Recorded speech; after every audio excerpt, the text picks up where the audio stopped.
Hello and welcome to another wonderful episode of Star Wars Edge of the Empire. I am your host, Daddy Tarzan. Welcome, one and all. We're going to do a little switch up on the old arrangement on how we've been doing the announcements. Well, now we're going to go ahead and start it at the start of the episode as opposed towards the middle of it where not all of you are present to be able to ingest those announcements. But before we get into that, let's go ahead and get a quick cast announcement. Starting off with Archibald over here. Archibaka, thank you so much, sir. And hi, everybody. My name is Jay. Happy to be back as your notorious and lovable walking rug, Archie. And happy to be off a cramp ship, but now in a junk planet. And your resident marauder doesn't know where to put his axe. Yeah. Yeah, time for some manual labor. I like it. And up next, we have Dark Helen. Hey, everybody. I'm Eric. I'm playing Dark Helen this evening, as most evenings. Your fun-loving, trouble-causing scoundrel. So there doesn't seem to be a whole lot of trouble we can get into today, but I guess we'll just have to see, won't we? You'll find it. You'll find it. I'll find it for sure. Yeah. Oh, absolutely. Absolutely. That being said, we unfortunately Oz, who plays Rawl, is not present at the moment. He's still stuck at work at this time. He will hopefully be joining us later. If not, it's not a big deal because today is a little bit of manual labor, a little bit of shopping, just to get the shopping kicks out since they've been stuck on a remote planet for quite some time. But that being said, let's go ahead and get to the announcements of the week. For the slate, we are continuing forward with pre-production for Valley of Endless War, a lane system. And we'll leave the music off for the time being.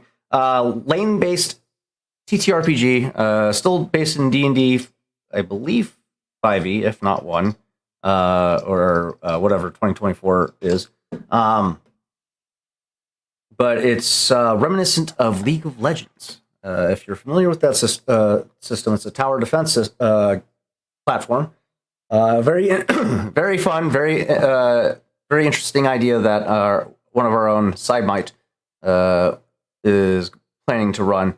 We are in pre-production as we're currently lining up cast members for the campaign. And then once we have the cast fully assembled, we'll announce a launch date for you guys. You guys can peek my GM board. There we go. Much better. Up next, and that one's slotted for Wednesdays. And then up next we have Thursday, Tales of Varden at 7 p.m. Mountain Standard Time. The continuing seafaring adventure headed by the Captain William the Great Powell, a notorious former Scarlet Brotherhood pirate turned redemption sailor, redeemed sailor of sorts. Tune in for that. Things are getting really hairy really quick with that campaign. And hopefully we'll be reaching level 10, so your boy can start pulling out some flashy fucking moves and plans. Fun announcement, or surprise announcement. Saturday. This Saturday, we are returning with our flagship campaign, Dimensional Dial of Dr. Diego, at 10 a.m. Mountain Standard Time. You do not want to miss it, so tune in for the return of your favorite chicken barbarian, auto gnome formerly now turned child human, blind monk, and former alcoholic sorceress. We'll all be reuniting for the continuation of that campaign. Cannot be more excited for that. But yeah, that's at 10 a.m. Mountain Standard Time, and then all the other time zones I'm not familiar with. But yeah, that's returning this Saturday. That will be a once a month based campaign going forward. So we'll be announcing a date and a time going forward for the continuation of Dimensional Dial for the foreseeable future from this point on. That being said, that's all the announcements I have. Let's get back. Yeah. Oh, for some quick promos for some of the cast members.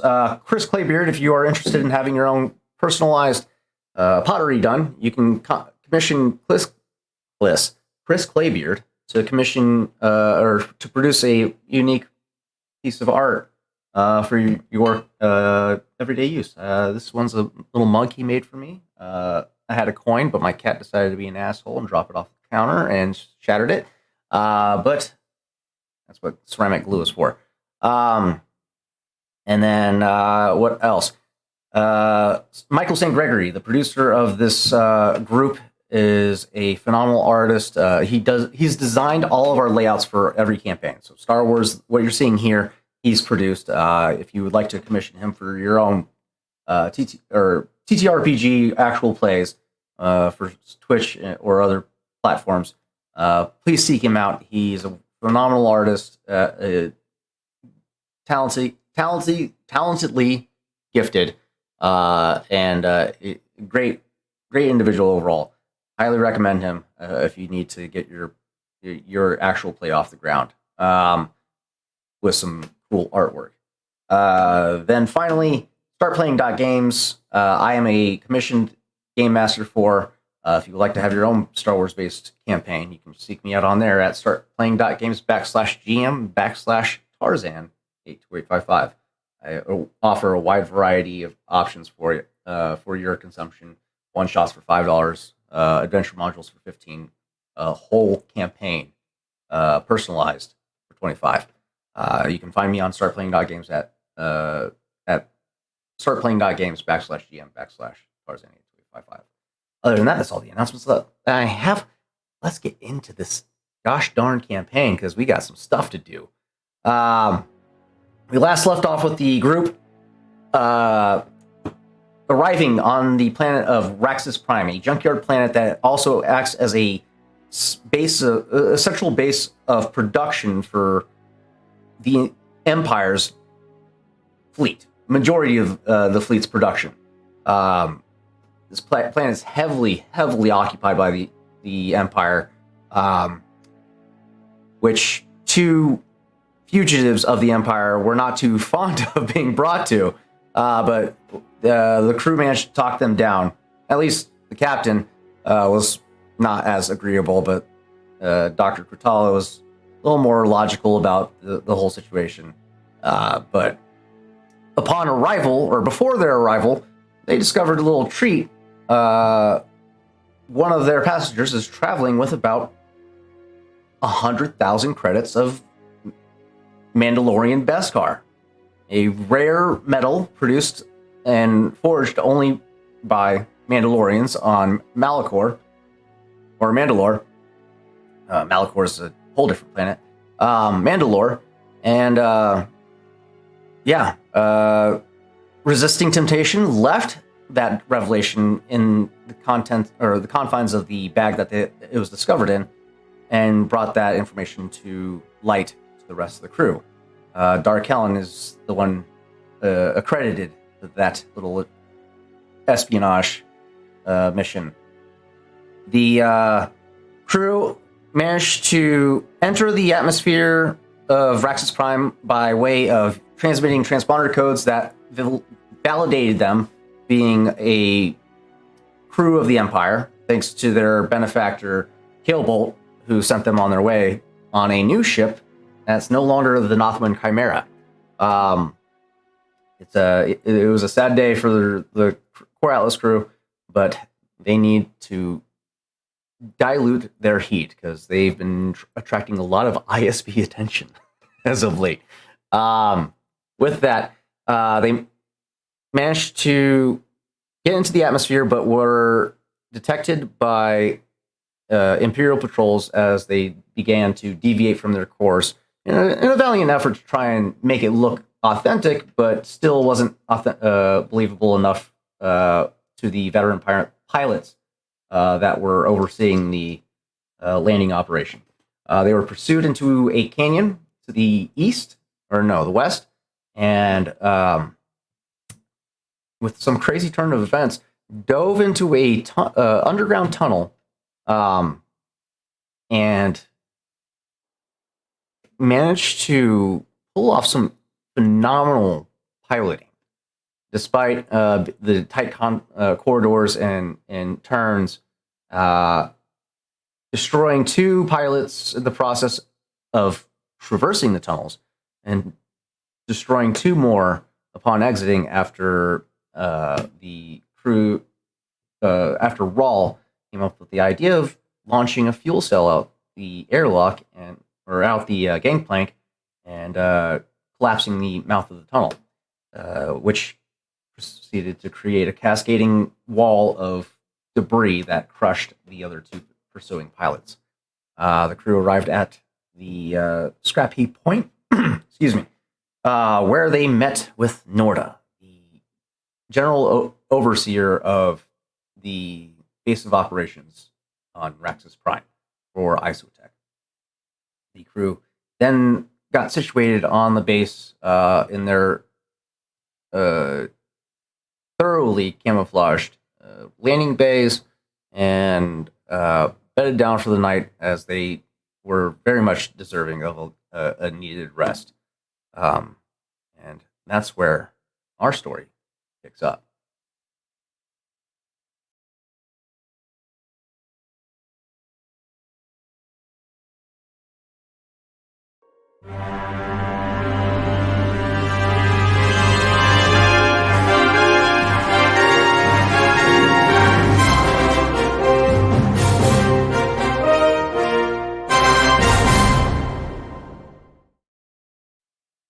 All right.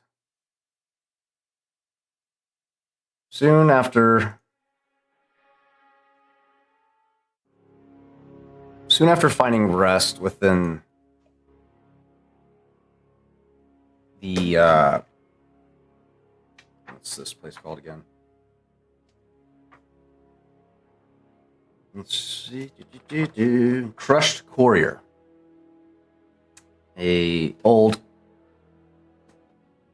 unidentifiable ship of human design, long before the crew's time, converted into living quarters for visitors of the Scrap Heap Point security or secret operations base. The crew exchanged a few stories during the night, trying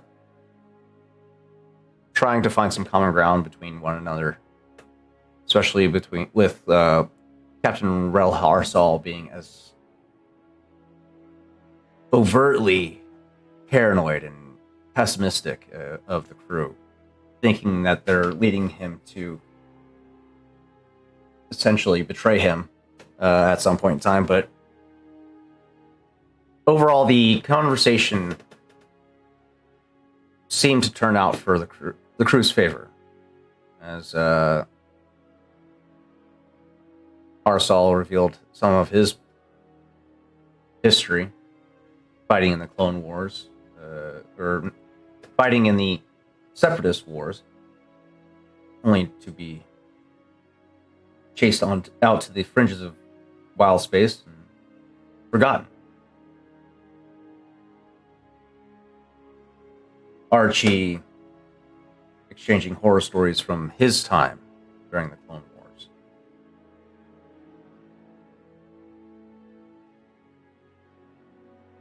And Rawl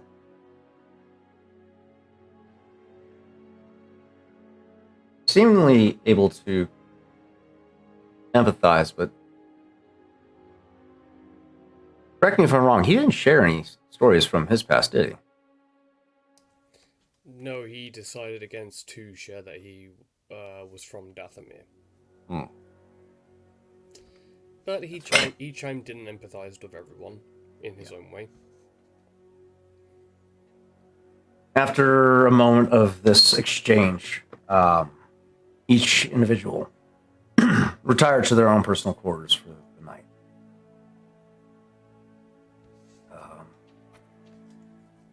The occasional rest was not easy to find you, but rest was able to be achieved at some point, albeit intermittently interrupted by the overhead sounds of TIE fighters passing by.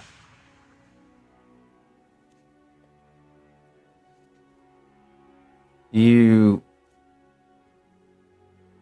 managed to find yourself waking the following morning with the sun rising on the horizon in the common area of the crushed courier, yep, begins to bustle with activity.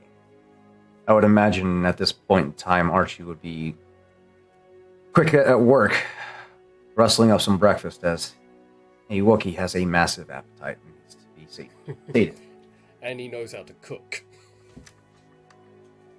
That being said, each individual makes their way out into the common area sheepishly, one after another, to find themselves all in the same room once again.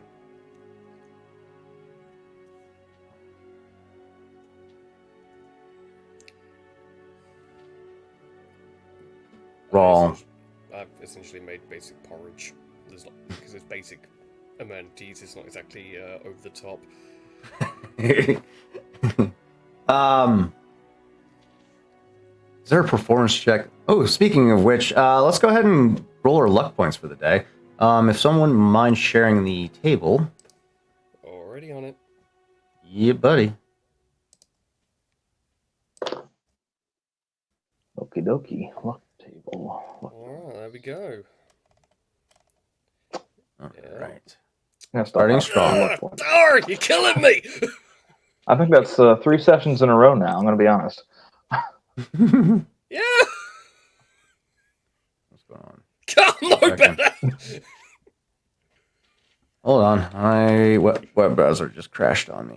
Give me 1 second. Oh, well then I no. definitely got a light side point then. Yeah, I got two. RPG Not like the session. only 2 players that are here in the past 3 to 4 sessions rolling dark side. I was about to say, I think I rolled a dark side point. We've been up and down, but the past like few sessions it has been dark side points. Yeah, really though. Yeah, last session was nothing. It was only dark side points. Yeah, it wasn't Great. great. It was awesome. Yeah, I'm great. I'm glad for you. Application error, client side exception has occurred. See, fuck, what's going on? Give me my goddamn ice tray. Okay, interesting. Technical difficulties. Yeah, I love that. That just decides to start popping up now. That's great. Yeah.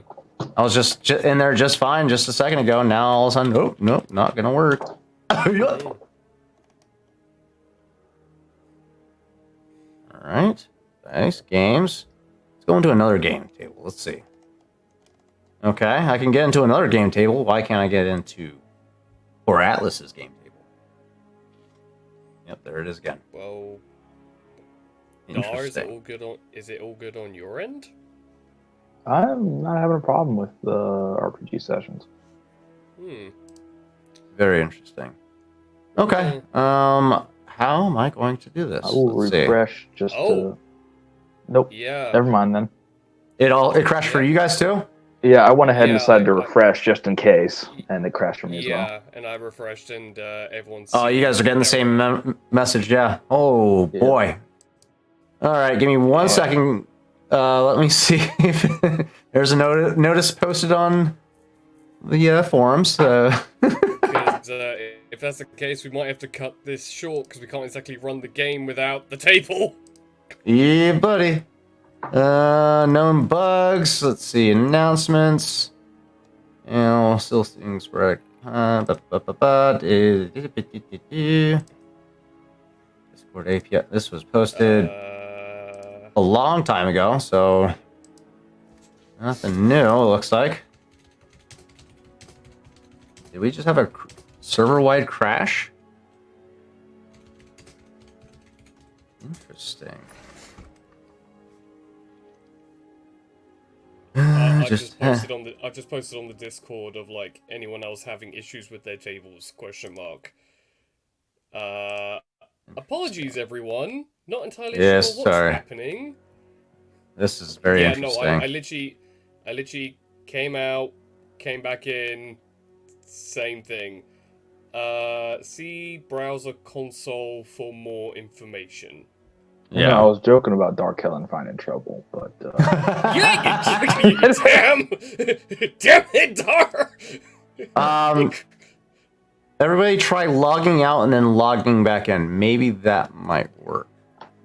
We'll see. I'm about to. I just did it right now. Let's see. Fingers crossed, everyone. Nope, still not fucking working. All right. Interesting. Okay, you know what? Should I stop sharing for the moment while we? Yeah. Go. Yeah, that's fine. Debate here. Yeah. Apologies, everybody. Technical so I can issues. log into RPG sessions all right, and see my character sheet. I just can't get to the game. The game table, yes. Yeah. Yeah, Having issues. I can get to Archie's character sheet pretty well. You know, there's a point in time. Yeah, no, I have the exact same problem. Logged out, logged back in. Yeah. Wow.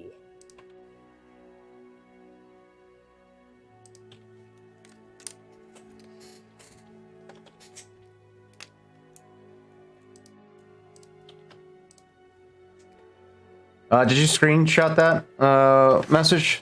I'm gonna try. Give me 1 second. Sorry, guys. We'll get this fixed here in a jiffy. Hopefully. Or Atlas. Okay, I'm gonna screenshot this. Where's my screenshot tool? Shit. To be fair, I've just taken a photo of it. You already got it? So, Okay. Yeah. Alright, yeah, post that in the Discord. Let's see if that will give them any information. Client-side exception has occurred.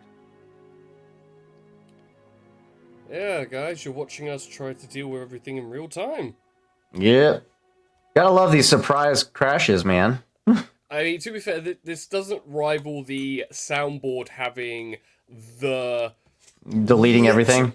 Yeah, deleting everything and literally having probably one of the worst... see, me and Roll watching Tarzan have the worst breakdown I've ever seen someone have.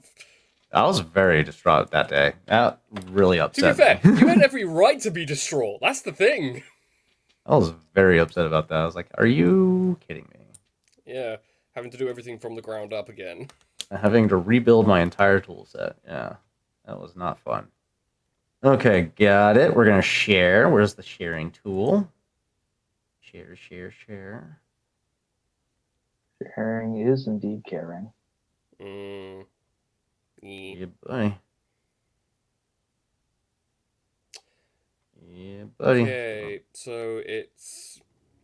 Hey, to be fair, at least RPG sessions are quick to respond. Oh, yeah. Great. If it's a client side, then it's almost certainly not an issue with RPG sessions. Oh, thank you for that insight. How do we fix that on all of our ends? You know what? Maybe I need to delete some fucking NPCs. I'm gonna delete some NPCs that I just downloaded. I'm gonna find this so annoying if we have to, like, rebuild That whole table again? Dice. Yeah, the whole table again. I hope that's not the case. I just deleted some NPCs that I had imported with this new import system, so we'll see if that fixes it. Someone's just said, would recommend trying a different browser. We've been using this browser system. What are you guys using? I'm using Chrome. At the Chrome? moment. I'm using Microsoft Edge. We're using two different browsers. I was about to say, Yeah. too much shame, I'm also using Edge, but do we know if there's a browser that just doesn't work? Firefox? Like that, or do they all seem to work? Did you try turning your computer off and on again? Yeah, thanks, Sheriff Crab. You're doing great. Just for everyone's clarification, when it comes to the RPG Session Discord, we're having people who are actually helping us, and one troll. Yep. You know, I could. Let's just turn the computer off real quick. They're crossing off the they're crossing off the little checklist. Hey, man. Interesting. We might have to close down everything and then open everything back up again. That might be the situation here. It's just weird that we're experiencing it from all points of view. Whereas it's not like it Yeah, might be the thing table. Because the thing is, I've just gone into Gryzar's Gandhi's Safari service, And it works just fine, yeah. and I'm gonna add Archie in and see how that does. Yeah, it's literally just the table. 'Cause Yeah, I've just added Archie into the Gryzar's Gandhi Safari service one shot that we did. So I might have crashed it with fucking import. Okay. All right. possibly. So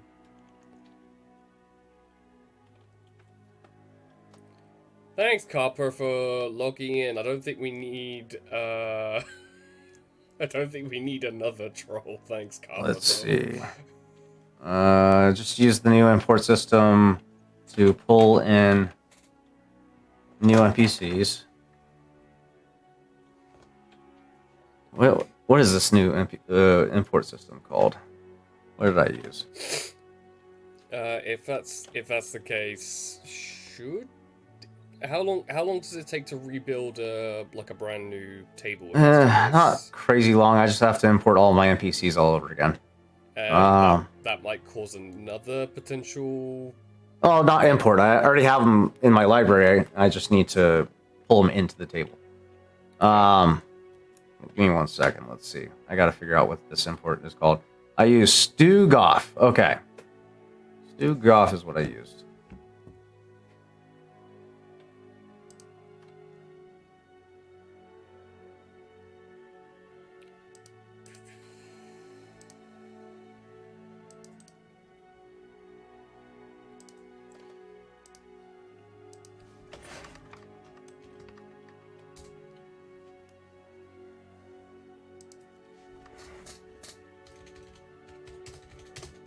Can't even get into the table. That's the problem.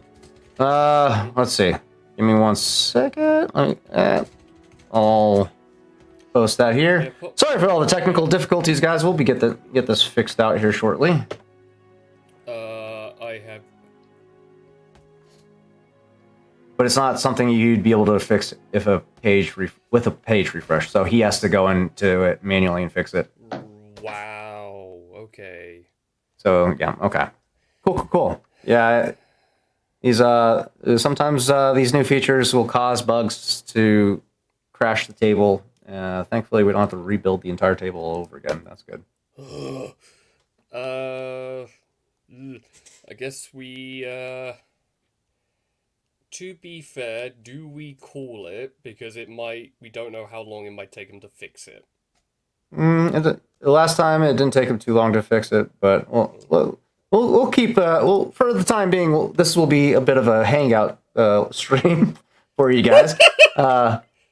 If you have any questions, feel free to ask. Now's the time while we have time on our hands. I was going to say to chat, just ask how much Archie sheds. I'm sure he has a good answer for you. Is there a canonical answer? There is a canonical answer because I actually have a little bit of a note of how much Archie sheds because I made the note after Archie used the cleaner. On a scale from like poodle to long-haired collie, where are we at? Actually, I'm thinking more of a long-haired cat during the summer. A long hair. Oh, all right. Yeah, to give you an idea of how much Archie sheds, depending on the environment he's in. Yeah. My cat's like a medium hair cat, medium length hair cat, and she sheds like a motherfucker. I'm just like, I can't even keep up. I keep trying to brush her frequently and just to keep up with the shed, and she still manages to cover my clothes. I got a short-haired Calliope cat. She's 18. Yeah, Maine Coon shedding. Maine Coon shedding. Yeah, you're Accurate. not wrong. Yeah, Accurate. and to put it into like poundage or kilograms, we're looking at like a solid like 20 pounds, 20, 30 pounds daily dry. 75 wet. 75 wet. Yeah. I'm good on that. I don't think anyone wants to imagine an Archie Wookiee-sized furball. Ooh, here's another question. What do you guys think is going on with Minoi and Grisard right now? Alive. I mean, I hope so. Yeah, for one. They are doing what Grisard started out doing if they're not captured by the Empire and being interrogated by ISB. Mm-hmm. Which is helping people where they can, probably building a new crew, maybe possibly hopefully dropping the people off. Oh yeah. And then quite literally just trailing the galaxy, Keeping on the move, yeah. Yeah, but then not staying in one place for too long because everyone is Looking for him. yeah. Yeah. Yeah. I see them helping out the rebellion, but not actually joining the rebellion. Yeah, I think Grisard, joining officially an outfit like that is just too much red tape that he doesn't want to deal with. Yeah. Also, not to mention, if we join them, we physically can't right now because, well, for one, there's an ISB agent who's aware of us. Well, luckily for you guys, he hasn't seen Grisard. But granted, I'm sure it wouldn't take him very long to connect the dots. Okay, I just got a notification. Mm-hmm. Go on the table. It's working. Yeah, buddy. Let's see. All right. We might be in the clear, guys. Apparently the database was acting the way it should not have. Hmm. And the dark side points out there already. Look at that. If it comes up again with a notification, apparently a quick refresh will sort it as well. I'm not sure that's the case. Shut out there, buddy. Sorry, can you hear me now? Oh, yeah. Yes. Awesome, cool. I went ahead and restarted my system. Oh. Oh. Good. So I'm not sure a quick refresh is the one that fixes it. It seems to be green to go. So everybody, we are clear to continue on with the story. That being said, oh, that was a that was a tense 5 minutes. it wasn't too bad. We were fine. I wasn't too worried. We have now I gotta- our dark side points, as you can see, Tarzan. Yep, I see him. I'll go ahead and roll one for old Rawl's sake. Let's see. Hey, look at that! You guys got two light side. Fuck's sake. Look at that. Balance as all should be. I love it. That's great. Okay. Interesting. Very interesting. Well, to be fair, it happens. Yeah, it does happen every now and then. It's fine. We'll just get over it, build a bridge, and get over it. You get what I'm saying? Anyways, where do we leave off? The crew, assembling in the common area of the Crush Courier. We were figuring out what is the role that Archie would have to do in order to make a decent meal. Yes. What would that be? Let's see. I would say either coordination or survival if people want to have a palatable plate. Yeah, let's call it coordination. Oh, this is gonna go well. You gotta have the timing right for some of these ingredients. Easy difficulty. I got a success, but this might. Hey, look at that.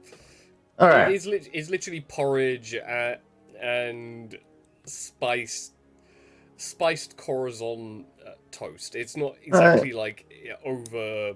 I'll say with that success, you also find some what appears to be some kind of Nerf bacon. You're not sure if it's still within safe consumption time period, but it seems to not be rancid and passable for consumption at this time, at least. You cook the dank ferric out of it. That'll be fine. Yeah. I will say I will be doing a grocery run if there's a grocery store. Oh yeah. I will be doing a food shop and getting some actual decent food. So yeah, you get this basic breakfast turned out for everyone, and Dr. Kurtala, she takes like a modest portion, nothing that like you get a sense that she's probably not getting enough for her size and should probably be taking more, but she takes her small portion and makes off for a secluded area in the common area. Captain Harsal takes a pretty hefty portion for himself. This is probably the best looking food he's been able to see in a long time. I mean, they all had my bacon and eggs and scrambled eggs with old coffee. So on the North one, yeah. So I mean, every meal that's been prepared so far is like Christmas to Harsal right now, because he's been living on a desolate or hostile planet for 20 years. Yeah, literally eating the bugs and the lizards and whatever else they could get their hands on for 20 years. It's like... Yeah. The rest of you go about your various spots through the main common area. Rawl himself, thanks for cooking this up. Did a good job. It's not great, I'm not gonna lie.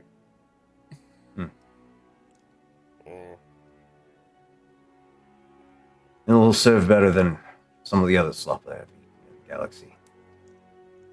You haven't tried Imperial prison food. And hopefully you won't have to. Alright, so...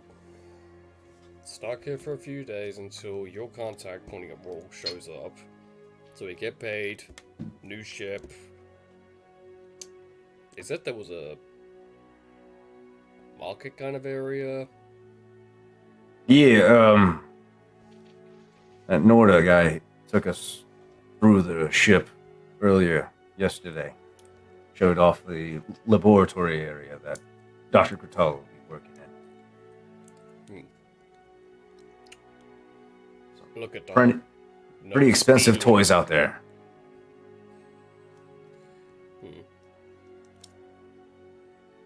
Could be fun just to get the lay of the land at least.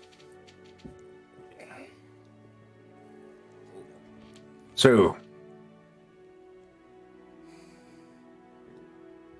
you got a couple of days to work with for the time being. Hmm. And no survival, no one trying to shoot us. Huh. Should be a relatively Don't say boring it. experience. Just, you jinxed it.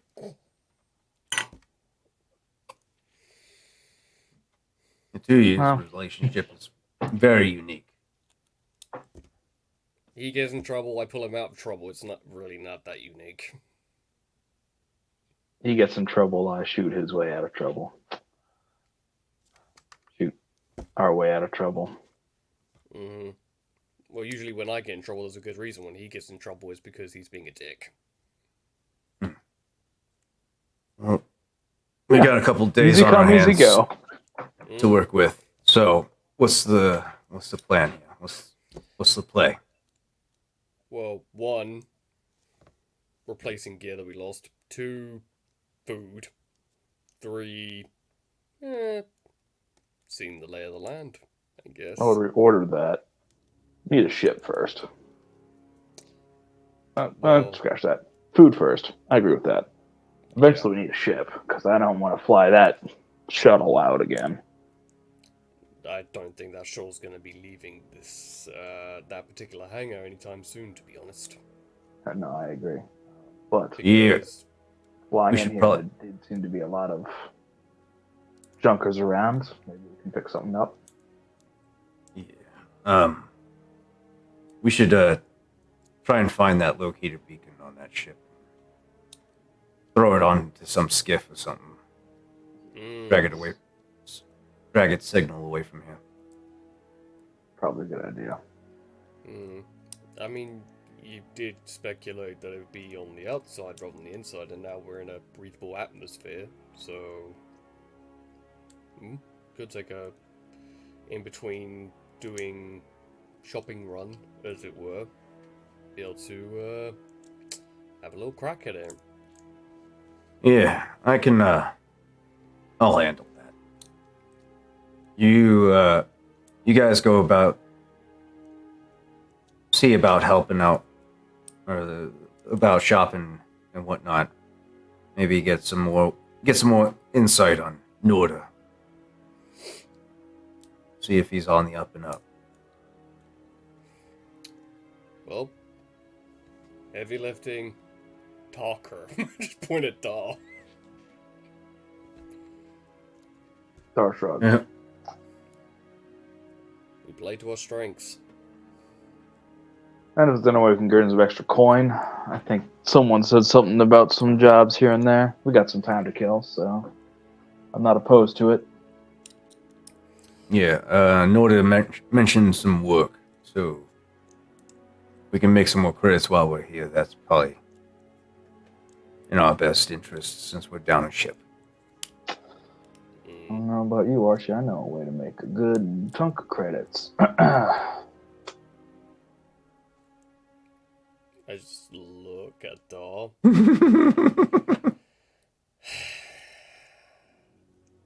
Is this in the 4 or 6 figure variety? We're talking in the shiny silver variety. We are not going to go near that bag. You go near that bag, you are on your own for once. Just keep it in mind as a backup plan. Oh, I'll keep it in mind, but I'd rather not get shanked in my sleep. I'm not sure a little Shiv would make it through all that fur, buddy. You'd be surprised. Anyone with enough paranoia will find a way to kill me first. Alright, well, with that being said, as long as you're dying first, I think we're good to go. Anyway, lead on, Mr. Wookie. Let's go figure out what we can find. We'll see you at the end of the day. All right, I'll make sure to have the that transponder dislodged, the locator dislodged, and on its way out of here.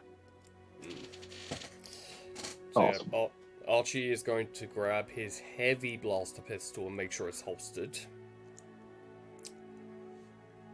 He is going to keep his brass knuckles on him. Because walking around with...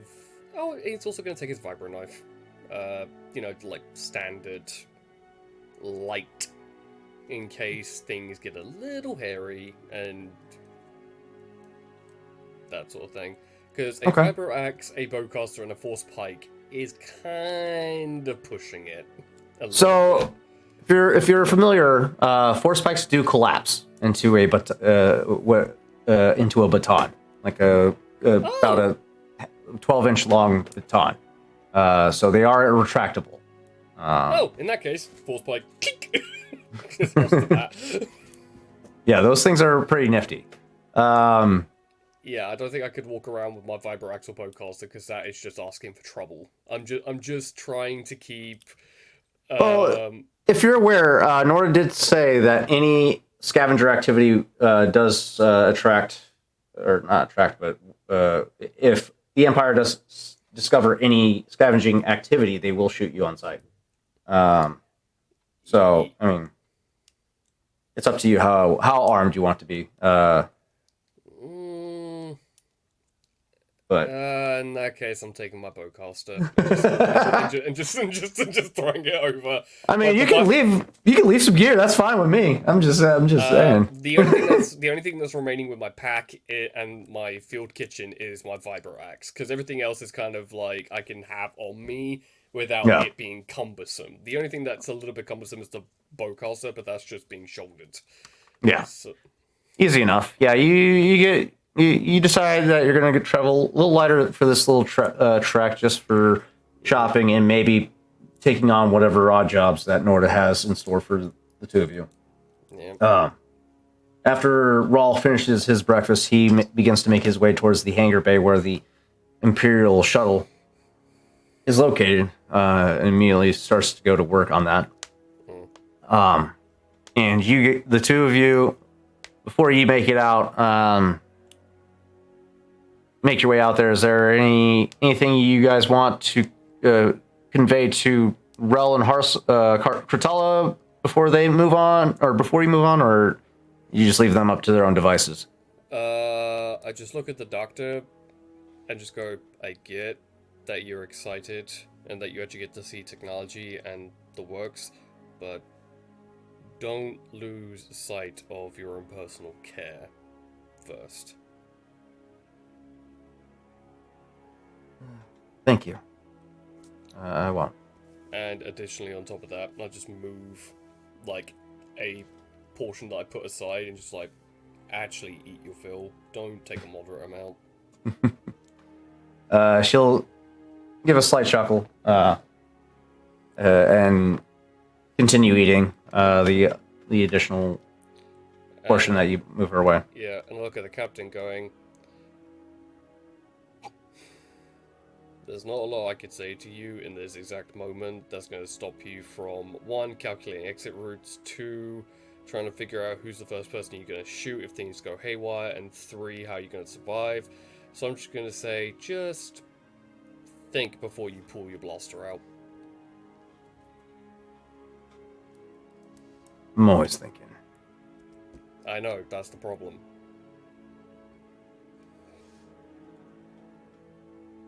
Do me a favor, when you come back, knock 4 times.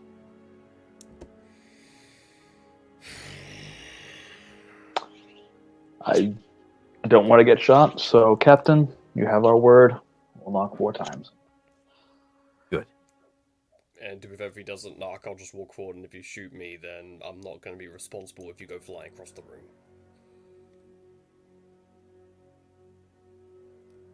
I guess we'll both be playing at risks. Yeah. Again, I reiterate, you shoot me, I'm not responsible. And if Don't mind me, you I'm have just the time, help roll around, because got a lot on his plate, finding that transponder, and Doctor,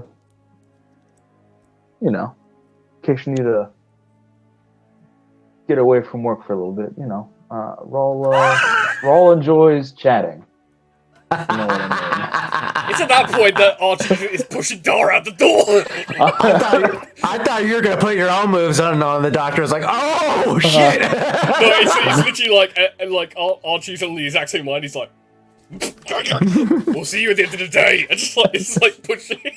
I was like, ooh, Dara's making moves on the doctor now. Oh shit! Okay. I mean, I could, Yeah. but I think yeah, she gets a little too much of that. She gives you like an odd eye for a moment as she watches the two of you rush out. Roll would rip you in two and leave a thermal detonator. He's already in the hangar bay. There's no way he could have heard that. I know, but if the doctor leaves like a passing comment or says anything about what just happened, there will be a thermal detonator left in Darth's room. Hey, I can easily bluff my way out of it. The doctor's hot. You're not wrong, Gwendolyn. She's a very... Archie, are you able to pull up her character sheet? You just be able to click on her token. Yeah. Yeah. You might be able to get like basic information on her. No? Yep. Oh, there you are. Yeah. Dr. Katala's gorgeous. She's like in her 30s, whereas Harsal's in his like 50s. She was very young when she joined on with the Separatists. Yeah. Brilliant woman. But yeah, the two of them remain behind. Harsal not keen on surrounding himself with people he doesn't know or trust. Staying in more familiar territory that he can control, at least. Dr. Katala, she's gonna go nuts in that cabin. she's gonna lose her mind. She's probably gonna start taking apart the crushed courier and start trying to build stuff out of it. Literally, me and Dar will come back and there will be like this hovering like drone that she's just retrofitted. She's gonna start building cybernetics out of wall panels and fucking hydraulics that she found in the walls. But yeah, no. You guys make your way outside just after a routine TIE fighter passed over moments before, so you guys are in the clear for a good while at this point. Outside, you find... Give me a perception check. Average difficulty. Alrighty.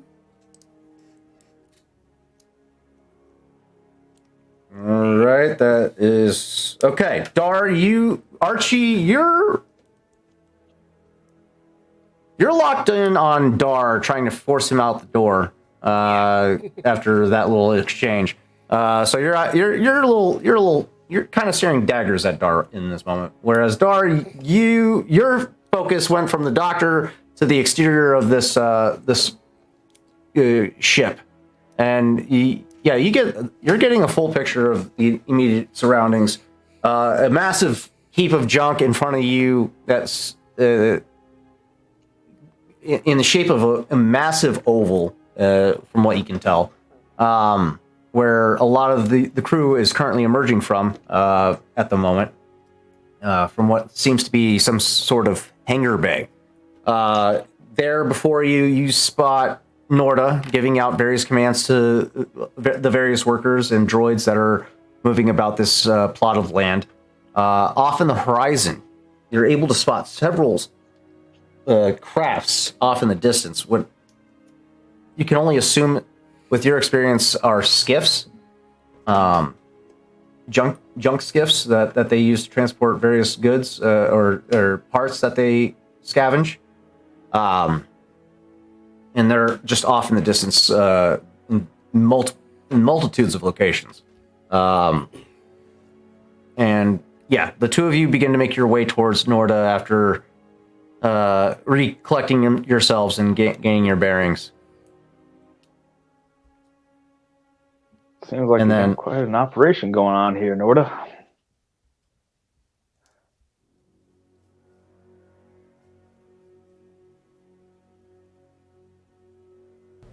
Norda, yeah, turns to you in this moment after finishing delegating some work to a bulk load lifting droid, and he turns to you. His cybernetic, his bulbous cybernetic eyes kind of give this gear whirring grinding noise as it hones in on the two of you.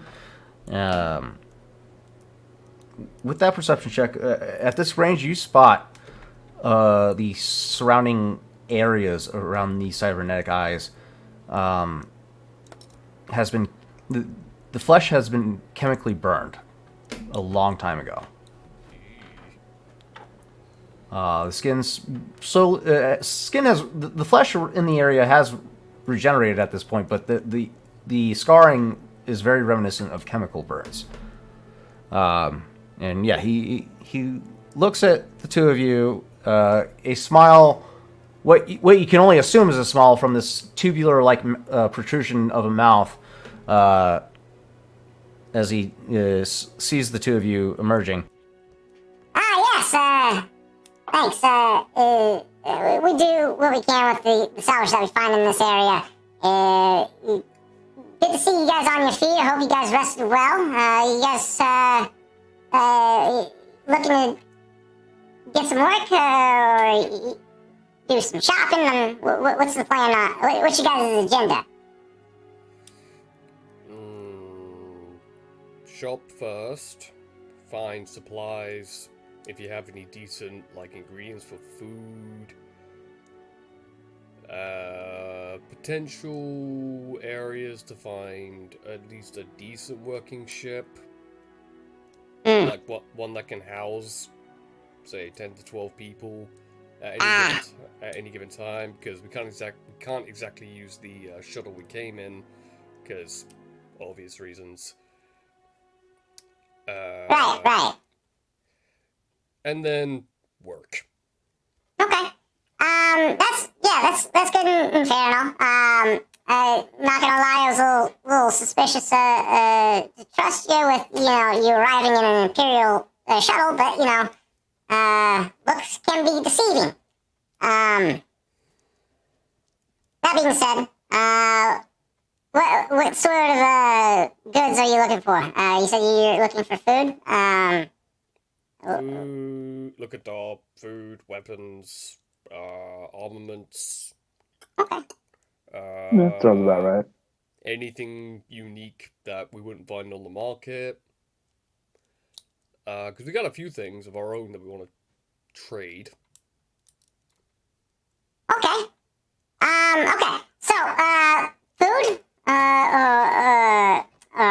rations, gonna be very limited here. We prioritize, exports, which is the, distribution of, recovered assets, as well as, ship alterations and whatnot. We don't necessarily deal in vehicles or ships, per se. But, that being said, sometime in the near future, we do have some clients coming in. We may be able to charter you guys passage to a more populated sector of the galaxy to which you can find and purchase a new vehicle or ship. But other than that, food is going to be very generic, again, because it's not, we're not trying to run a 5-star dining establishment experience. This is just an operation to produce exports and whatnot. So the food here is going to be very generic. You get your bellies filled and get you through your day, kind of stuff. That being said, gear, we're happy to trade and or sell or buy any gear. We have basic amenities, weapons, attachments. We have an armor that's great at that can help retrofit any of your weaponry with new scopes. I see you got a bowcaster there. We might actually have a bowcaster lever that could be pretty nifty for you. I don't know if we sold that yet, but I'm pretty sure we still have that. That being said, barrels, hair triggers, the works. We got it all. Well, and I pull out the electric Nexu claws. That's like a cybernetic marvel. You pull that out. Norda gives it a curious glance. Seems puzzled by it. Doesn't really, not something that his These company works on. These were cybernetically enhanced on a Nexu made by the doctor in her quest for survival.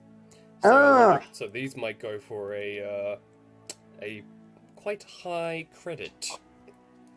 Okay. Not my field, but I believe that's something that my boss Rom was expecting. So I'm not going to take that for the time being. I'm going to let you exchange that with the president, and he'll be able to compensate you for that. That's I'm not trying to step on his toes. He's got plans. So yeah, just hold on to that for now, and give it to Ron once he arrives. Well, With you know the way.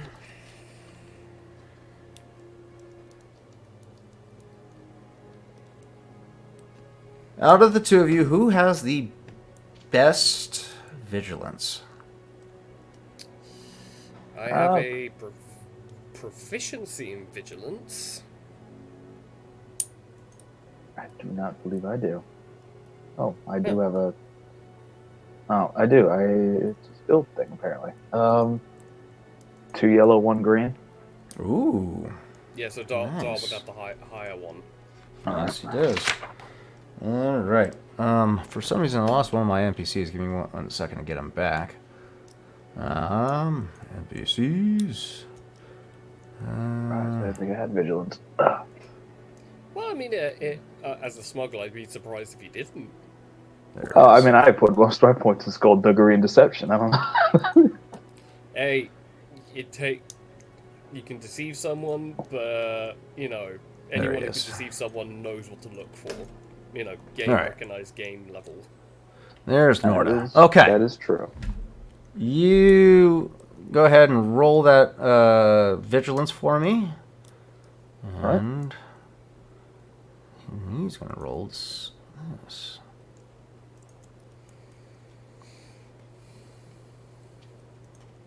A 1 success, 5 advantages. Hmm. Advantages. Ooh. Ooh. Oh, no. Okay. Ooh, the advantages lean on Dahl's side for this one. Interesting. So, you don't beat it, but you still gain something from it.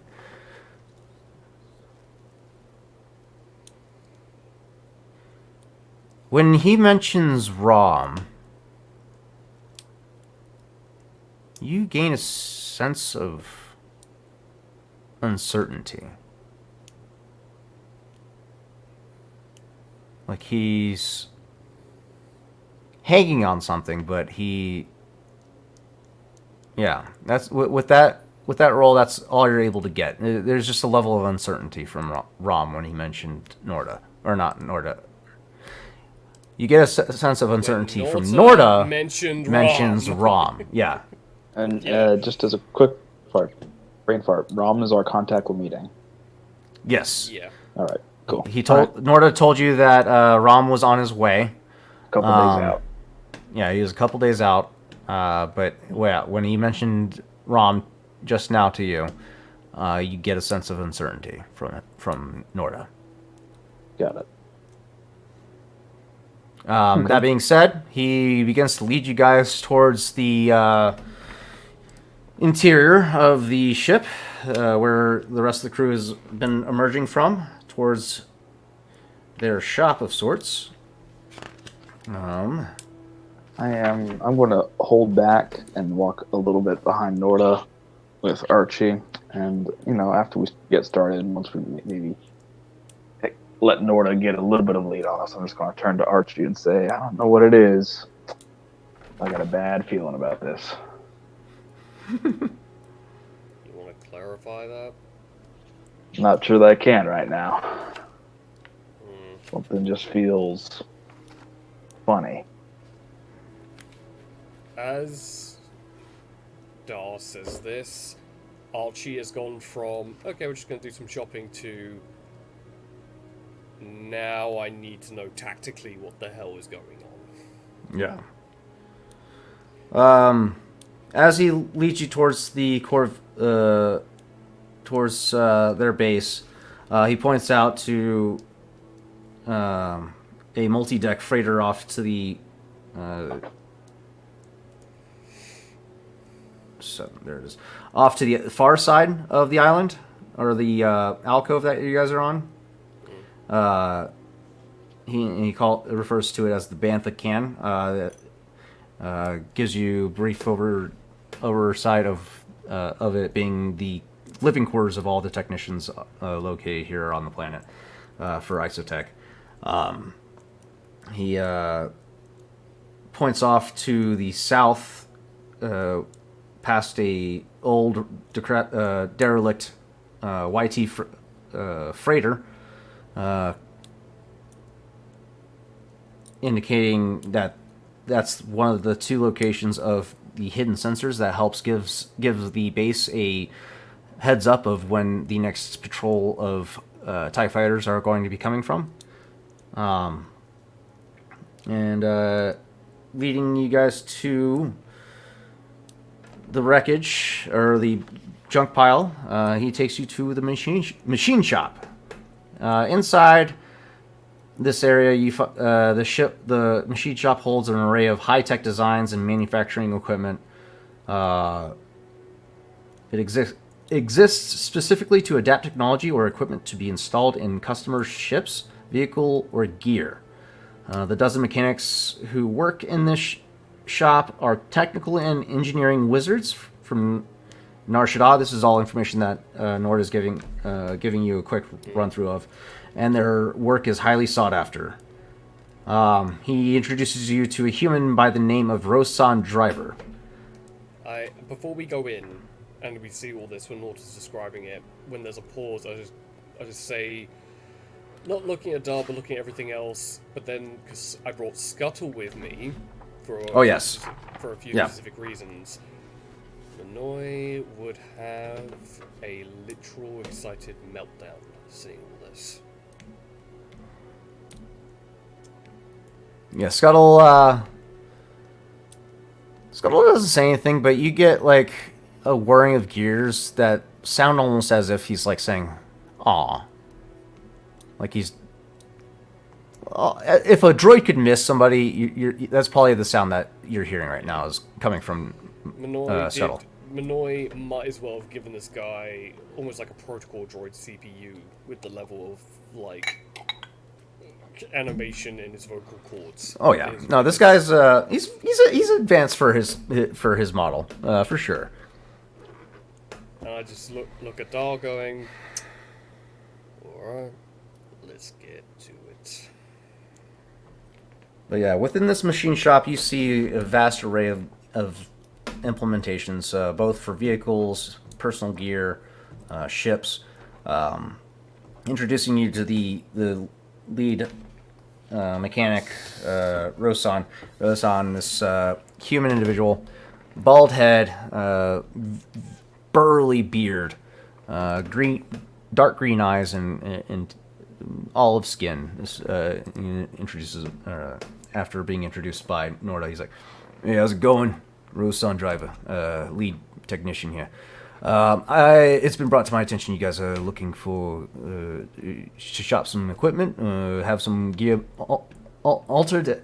What can I do for you? I just unholster my bowcaster and just gently prop it on the table in front of him. All right. We're going to roll a And- polyhedral. And I quite literally just say to him, "This has been with me since the Clone Wars. This is a relic." Okay. All right. Let's see. He has up to a rarity of 4.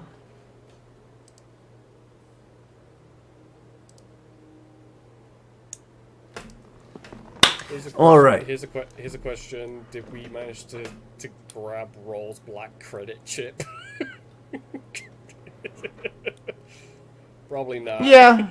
No, yeah. He would have wanted some gear shopped as well while he's working on the ship.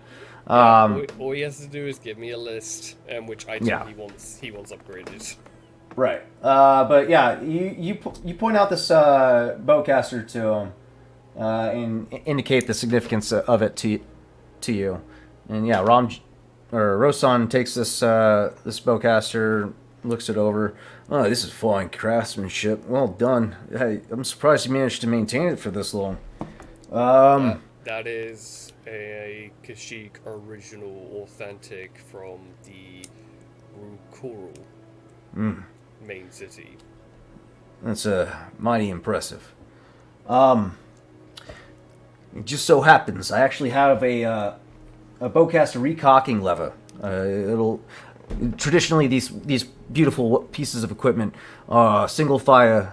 It takes the operator a moment to re-energize the weapon with a charging action. But with this recocker, it'll turn your bowcaster into a semi-automatic weapon. It's a beautiful piece of tech. It'll make your life a Like living Archie, dream. for the first time ever, I think Dart actually sees Archie's eyes go, like actually a little bit excited from the description. Yeah, I can Here see. I thought antiquated technology couldn't be upgraded, so but I've had it. Yeah, this is technology that we've been that's been perfected over the years. When it was first implemented, it was experimental in its first implementations, caused a lot of grievances for some of the previous owners back in the day, but since then has been refined to operate at optimal efficiency. I think this will be the perfect addition to your platform.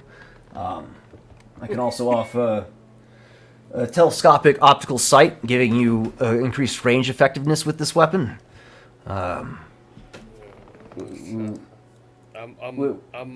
more of the mid to close range, so that semi-automatic recocker would definitely be my choice.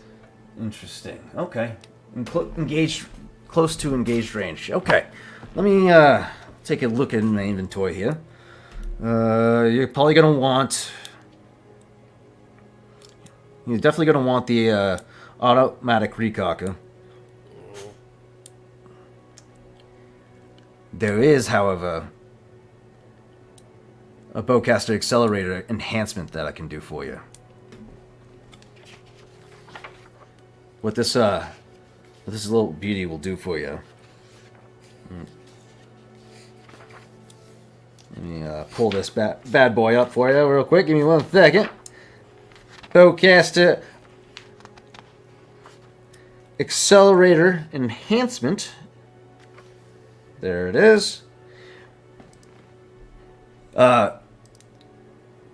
Mind you, this is an experimental piece of equipment. What it'll do is what we did is we scavenged a bunch of parts from blasters, throwing them together. Granted, our work we back. We don't sell just common junk.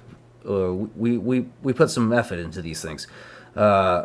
This accelerator enhancement is the second most common modification, or second most popular requested item from our inventory. It accelerates the weapon's bolt accelerator. Basically, what I'm trying to tell you is it increases the weapon damage potential.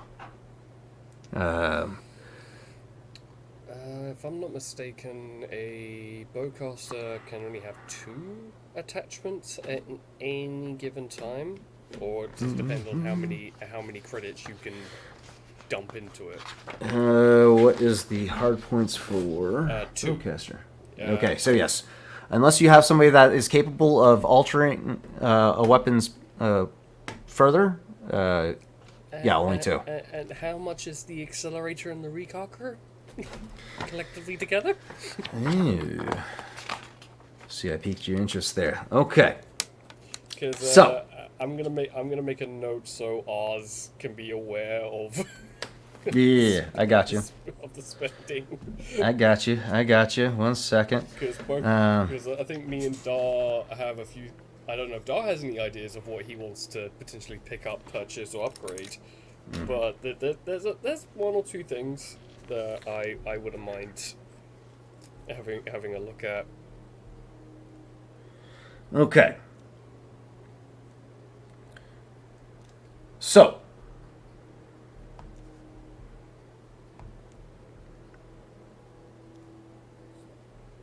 I don't think that's right. Give me 1 second. Nope, that's right. Okay. All right. So, what we're going to be looking at here is 4,400 for the bowcaster lever.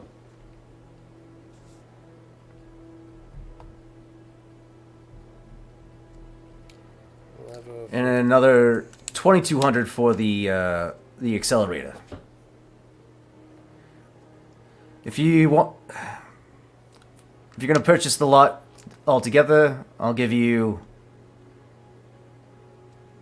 a 10% discount for the lot. That'll bring you to 44 plus 22 is 66. 10% discount. That's gonna bring it down to 6,000 flat. Done. Alright. Because that's 6,000 credits, and we have a black credit ship that has like over 200,000 on it. All right. Won't take my technicians more than a couple minutes to get these implementations attached to your bowcaster. I assure you, they're experts in their field. Your bowcaster is in good hands. Just stick around for a few minutes while we work on that for you. Any other interests? We have an augmented spin barrel we can do. Blaster actuating modules. I will let Dar Marksman barrels. have a crack at what he would like if it comes to it. Yeah, Dar's going to step forward and, almost as if by magic, produce the gun from his concealed holster. Ooh, the holdout blaster. Yep. It's a light blaster. Light Oh yeah. blaster pistol. A little more oomph than a holdout blaster, but Gotcha. All right. This is all right. Impressive that you kept that concealed on your person. Well done. it's coming in handy more often than not.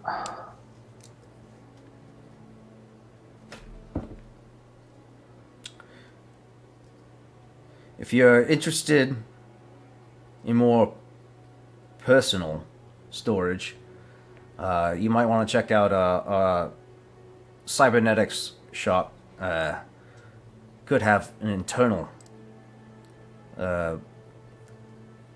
compartment attached to yourself, or by attached I mean surgically implanted. Very common in use types. When you need this item to not be found, most smugglers will use this as a means of extra security to smuggling something.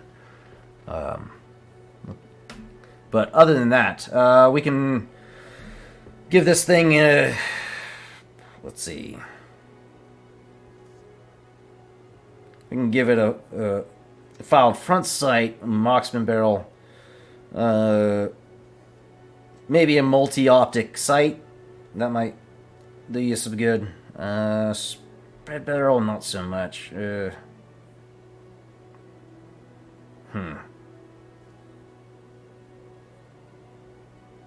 I like being What are you able to thinking? take it places where I can't take it. So any chances to increase its portability and hideability suit me just fine. Okay. You said this is a light blaster pistol, you said? Yep. Two hard Okay, points. you have 2 hard points with this. Okay. Okay.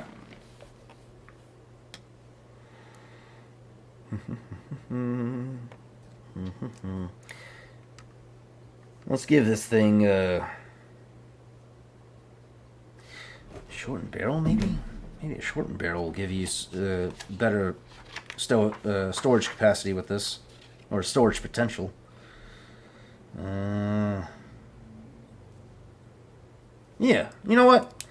Yeah, let's do that. A shortened barrel will allow it to be more easily concealed, decrease the likelihood of it being discovered, since you like to keep it in tight spaces.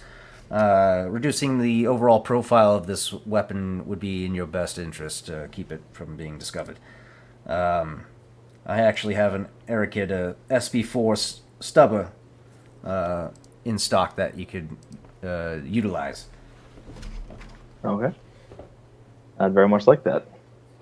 All right, sounds good. All right, this is going to run you about an 2,200. I'll give you a 10% discount as well, since the two of you are buying things together. So 2,000 even for the shortened barrel. Okay. Just as a curiosity, I've seen one of those really cool magnetic tethers. Do you have any of those? Magnetic tethers. Magnetic weapon tether. Oh, sling of sorts. Okay, yeah. I know what you Well, mean. it's so I can recover my weapon more easily. Say it's All right, so you want what I you want a sling, or you want something akin to like a grappling hook? So I might have a grappling hook on hand, and we could retrofit it with a magnetic point. Let's see. So just out of game real quick. I'm reading up Yeah. on this. It says during their turn, the wielder may recover the weapon as an incidental if they're Ooh. engaged with it. You're seeing this on the SRD, or is this on the wiki? This is on the wiki. Ah. I'm gonna go check on the SRD though. Hey, I'm doing something here. Hey, I'm working here. Mods. All right, I need you to stop updating every 3 seconds. What is your deal? Gear attachments. Yeah, I'm looking at the weapon attachments right now. Bipod, blast. Ooh, they got actually dart gun? train ready, forearm grip, muscle barrel, multi-object size, shorts and barrel, spread barrel, weapon sling. Nope, that's not the right one. Weapon attachments. I see it. Magnetic weapon tether. That's also 250, so that's going to be an 8.8 price markup. So another 2,000 credits for that as well. Okay. That's it. Rarity of 2. Yeah, he's gonna have that. Okay, cool. Okay. Yeah. He thinks on it for a moment. Confused by they just call it a magnetic sling. So he was thinking you were looking for more of a rope based piece of equipment, but yeah, after a second he's like, oh, you mean yeah, I got you. Here we have a magnetic weapon tether. It'll bind you to it, no matter the distance. You within reason, I'd assume, but if there's like a piece of a barrier in between you and the weapon itself, I mean, good luck. But if you have a clear line of sight on it, it should return back to your grip within your hand in little to no effort. Yeah, another 2,000 credits, and you're all set with that. Fantastic. So Do we need to leave our weapons with him to do this work, or do we just he's attached? It only takes a few minutes, and by the time you conclude your conversation with him, the bowcaster had just been brought back out. And yeah, the bowcaster itself has this magnificent, newly attached lever that fits perfectly into the frame, and you can see its mechanisms. Its mechanisms are supposed to operate. So once the bowcaster fires its volley, there's a hydraulic actuator that forces the bow or the string of the bowcaster back automatically as soon as it's been triggered. So yeah, your weapon's now semi-automatic and with a increased damage output. Yeah, and packs a bigger punch with the accelerator. Yeah, the motor itself, the motor itself, kind of bulbous in comparison to what you're used to. So your grip is a little bit more widened if you hold it traditionally where you normally held it. You can still have the narrower grip if you extend your grip just a little bit further out. It's just all dependent on shooter's preference at that point. If you're fine with the wider base grip, I mean, you do have big hands, so it probably won't be too much of an issue for you. To be honest, it might just be a moment of like him testing it and his fingers just moving in a more comfortable position, but it's still the same. Yeah. This attachment can be applied to any weapon wielded in one hand that could logically benefit from a weapon tether. During their turn, the wielder may recover the weapon as an incidental if they are engaged with it. Okay, so you still have to be within engaged range. Yeah. But yeah. I mean, hell, it becomes very, very useful if he accidentally Ever get separated. and then Yeah. That's the exact point. Yeah. Say I Yeah. lose my gun or Perfect. someone takes it and I'm being led away. I can. Ba-doop. All right, look at you, clever with your strategies here. I like that. Yeah, the magnetic tether, that thing's the implementation of that almost instantaneous. Like as soon as you hand it over, they break out a piece of equipment.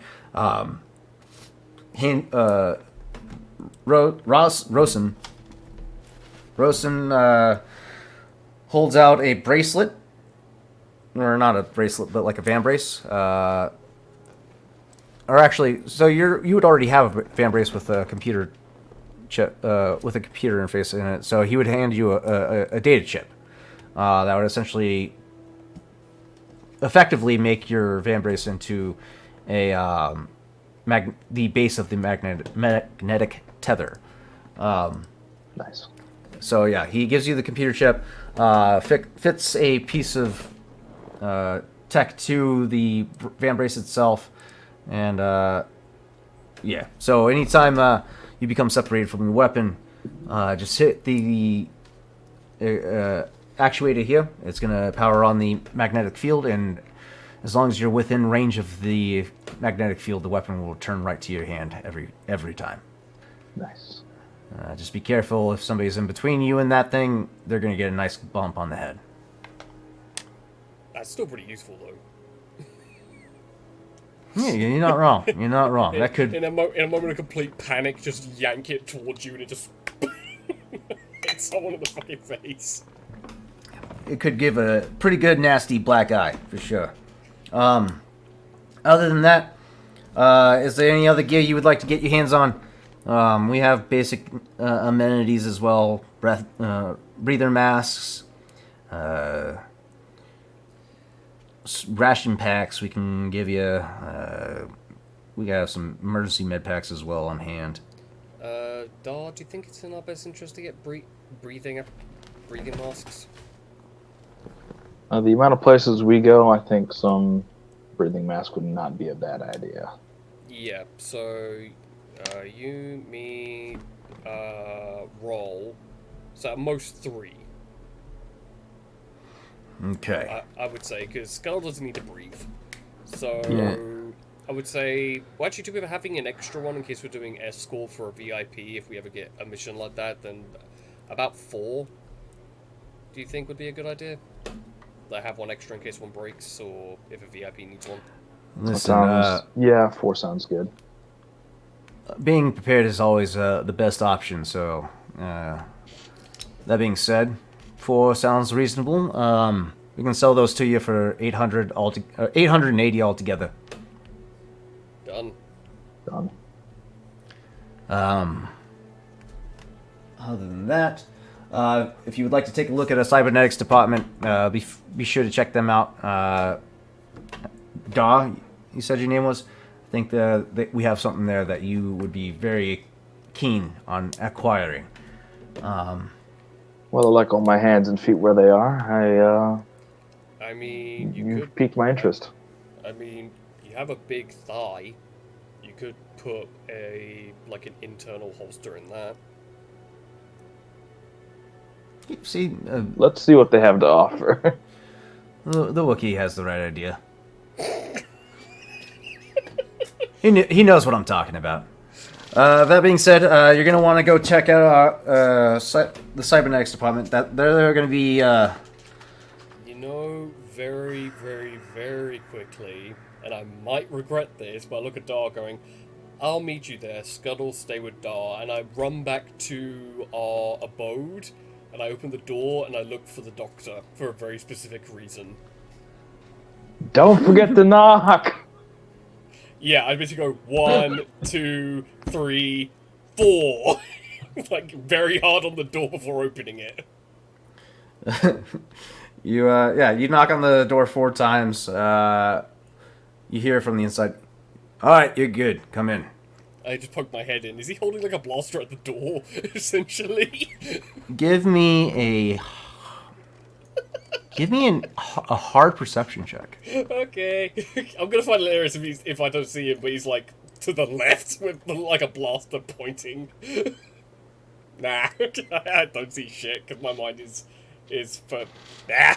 I see jack shit. Yeah, what you don't see is a makeshift.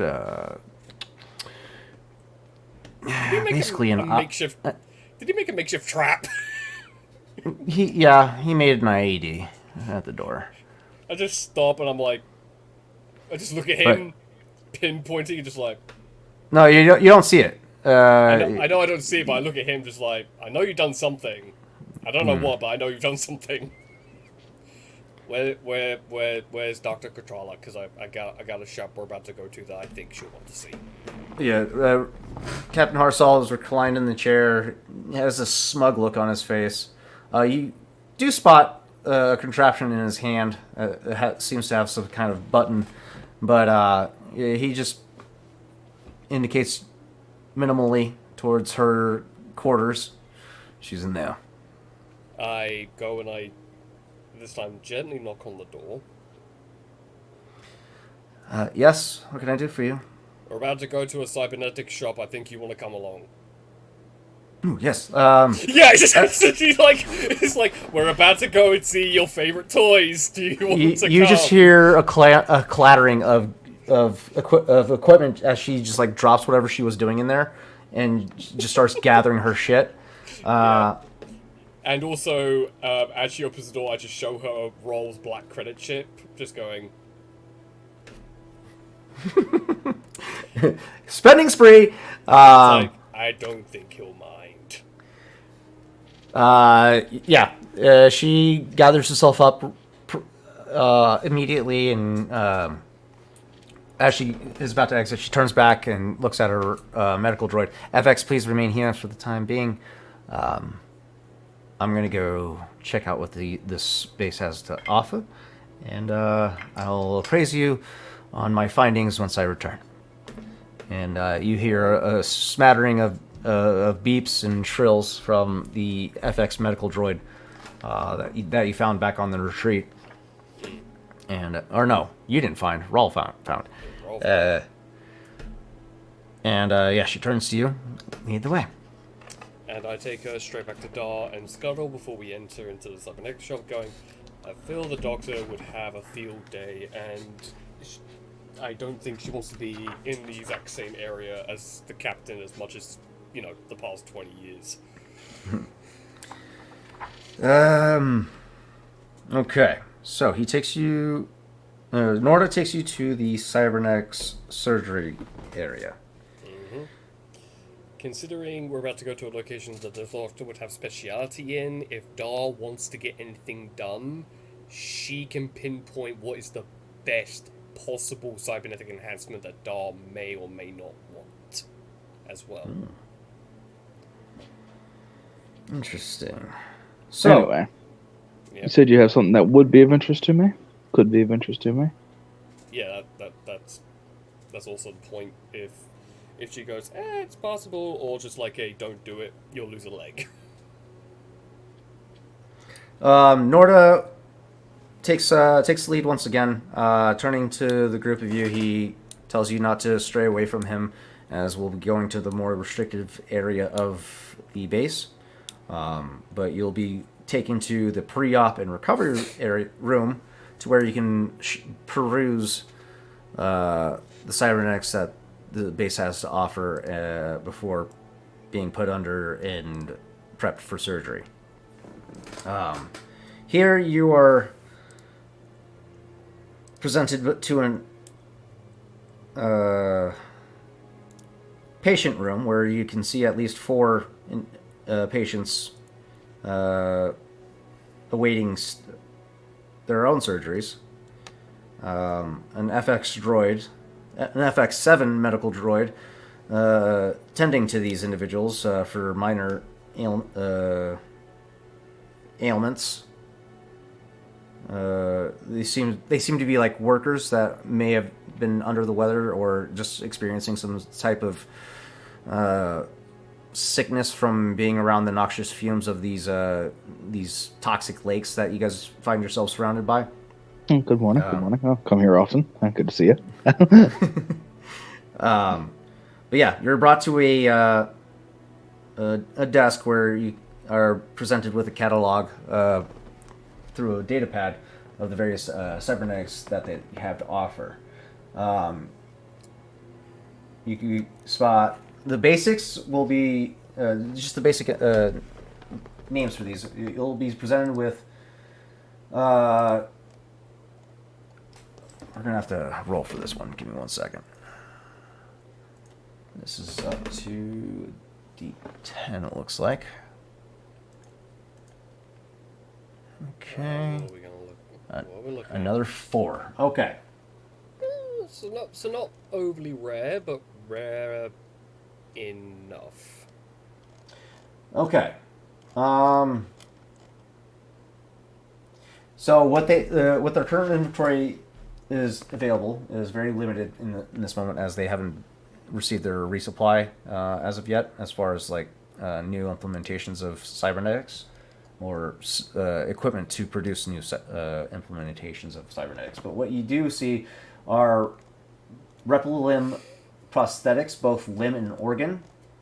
You can, should you suffer a catastrophic injury to like a limb or an organ, you can have one easily replaced. You can't spot, however,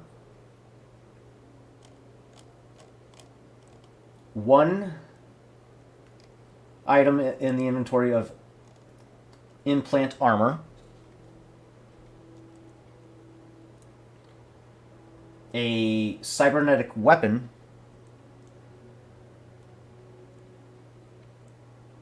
although that one's extremely pricey, and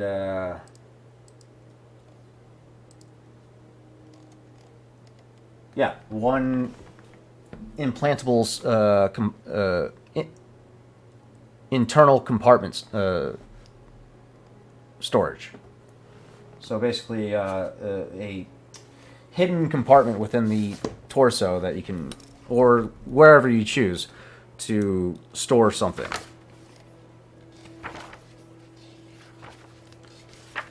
How much more beneficial would an internal storage be compared to my concealed holster? So right now with the shortened barrel, you get an additional setback die for people to try and discover this weapon. A light repeating blaster, or did you not have?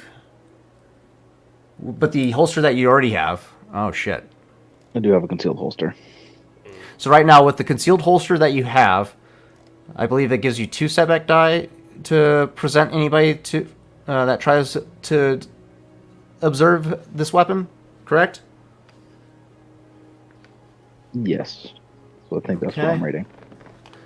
And then, so with the shortened barrel, it gives you an additional 1. So that's currently 3. With just that setup right now. Cybernetic cavity. That's what it's called. A cybernetic cavity. They have several of these in their inventory right now. This will give you. Where is it? So over here? Nope, it's going to be further forward. A cybernetic cavity provides 1 rank of hidden storage talent. A character with this cybernetic can use the hidden storage talent to conceal items within their own body. Yeah. I think I do have the hidden storage talent for spaceships. Yeah, so you yourself that would have a hidden storage. So what does the hidden storage talent do for you? Let's Pop see. that open. Gain hidden storage in a vehicle equipment that holds items with total encumbrance equal to their ranks in hidden storage. So this will give you an additional hidden storage rank. Eh.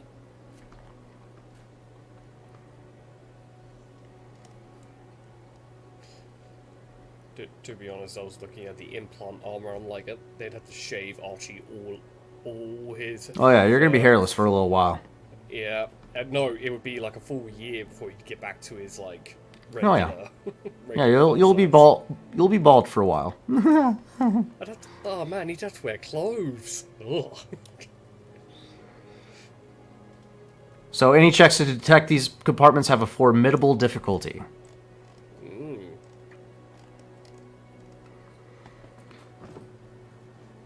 The number of compartments is up to the player, but cannot be enough to hold a total encumbrance value of items more than the character's ranks in hidden storage. The size of the compartments are proportional to the size of the vehicle or droid in question.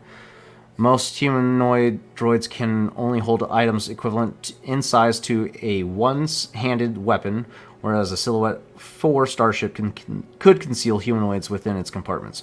Any checks to detect these compartments have a formidable difficulty.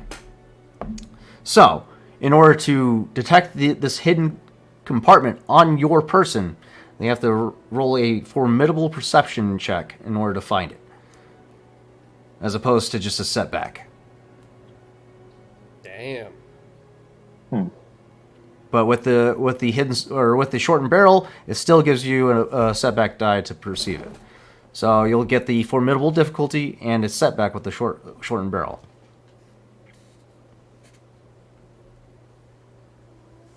And how much was the shortened barrel in price? 2,000? 2,000. Yeah, that's right. Okay. It was 4,000 for both the barrel and right, the right. tether. Yeah, I'm just basically writing down everything that we're spending at the moment, just to make sure we have everything. For this cavity, Good. it's going to be expensive because this is a restricted item. Yeah. It's from the looks of things, it's about 775 credits. You're missing the markup price, which is an 8.8% markup. Right. Um, And the rarity is 3, so we're looking at We're looking at 7,000 for this. How much we got on that card of ours? guess we got quite a chunk. Like Roll had, and I'm not exaggerating. Looking at his credit chip, we got nearly 250,000. God. Yeah, he's Mind you, you got- still have to go buy a ship, so. Yeah. So I am. As interesting as this sounds, I may have to pass up on the cybernetic enhancement for now because you bring up a good point. I think I'm more concerned about getting a good ship at the yeah, moment. as am I, because both I think Dar and Archie have their own like list of things they wouldn't mind having in a ship. Yeah. And considering we'd have to charter someone to take us to a more populated spaceport to buy a ship, that's also going to cost credits. So it's like, because right Food now, for thought. Yeah, food for thought. Yeah. Because right Food now, Well, for you, thought. you still haven't been paid for the job for Chulgana yet, so you still Yeah. got money coming. You have money on the horizon because Norda says he has work that he wouldn't mind paying for. so Okay. you might actually get up to 7,000 credits in the from the jobs we do in the payment. So you might be able to get Possibly. it. Yeah, you might be able to get it then. Food for thought. Yeah, food for thought. Because And now, also, additional question on top of this. Norda Okay. said they mostly do modification. They don't sell ships. They do modifications. Yes. Can we mod the Imperial shuttle to suit our needs temporarily? Mm, I'm thinking throw in some bulkhead, like tear out the seats and the troop compartment, make it a proper cargo hold. Maybe throw up some bulkheads for some small, bedrooms down there, and then upgrade the engines and blasters. mm, could do.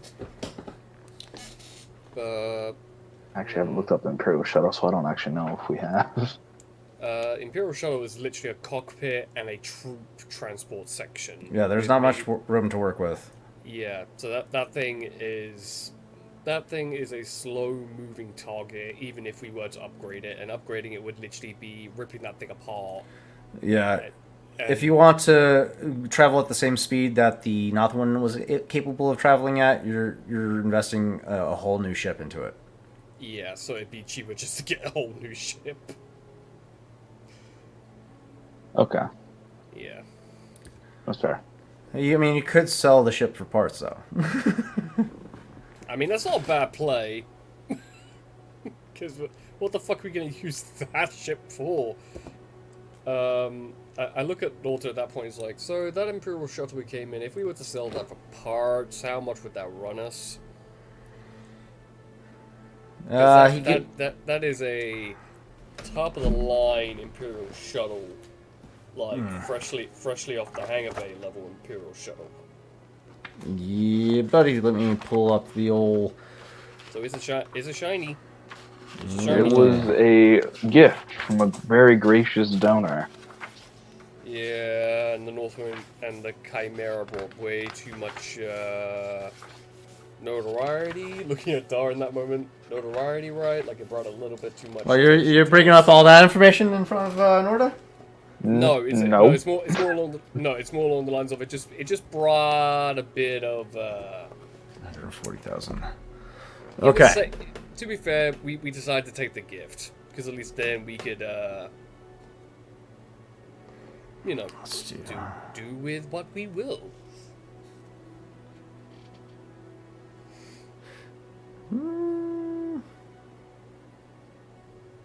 That's not right. 1 second. 140,000 times 4. There we go. Oh. There's like 140,000 credits restricted Yeah. on a rarity of 6. Yep. Yeah, he's get. Hey, Dar, do you want to sell the shuttle for 140,000 credits? I don't know if I'll take 140,000.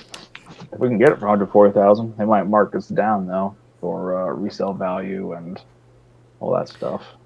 As you say that, Norda, he's stroking his proboscis, trying to come up with feasible number. Yeah.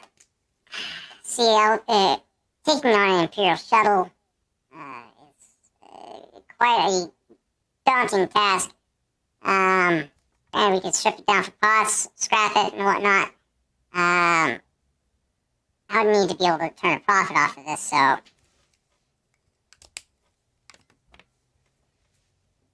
Let's call it... Don't you dare put it below 70. It's like Archie's thinking that in his head, like he'll happily let it go for 70.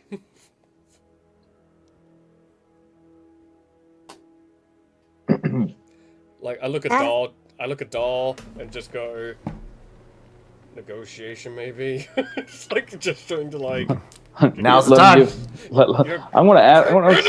I'm curious to see what number he's going to give us first, and we'll go from there. okay, that is totally fair. I could go... I can give it...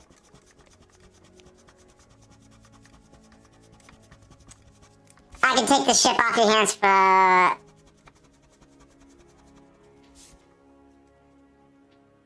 Let's go 80,000 credits. 80,000 credits? Oh, I was thinking more like 100. I mean, as I said, the engines are in basically pristine condition, as is all the hardware. And we already did you the favor of removing the Imperial transponder.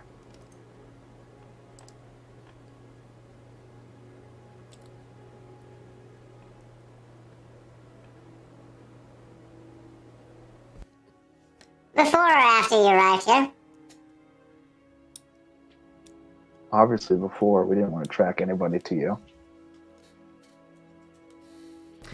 I need a deception check.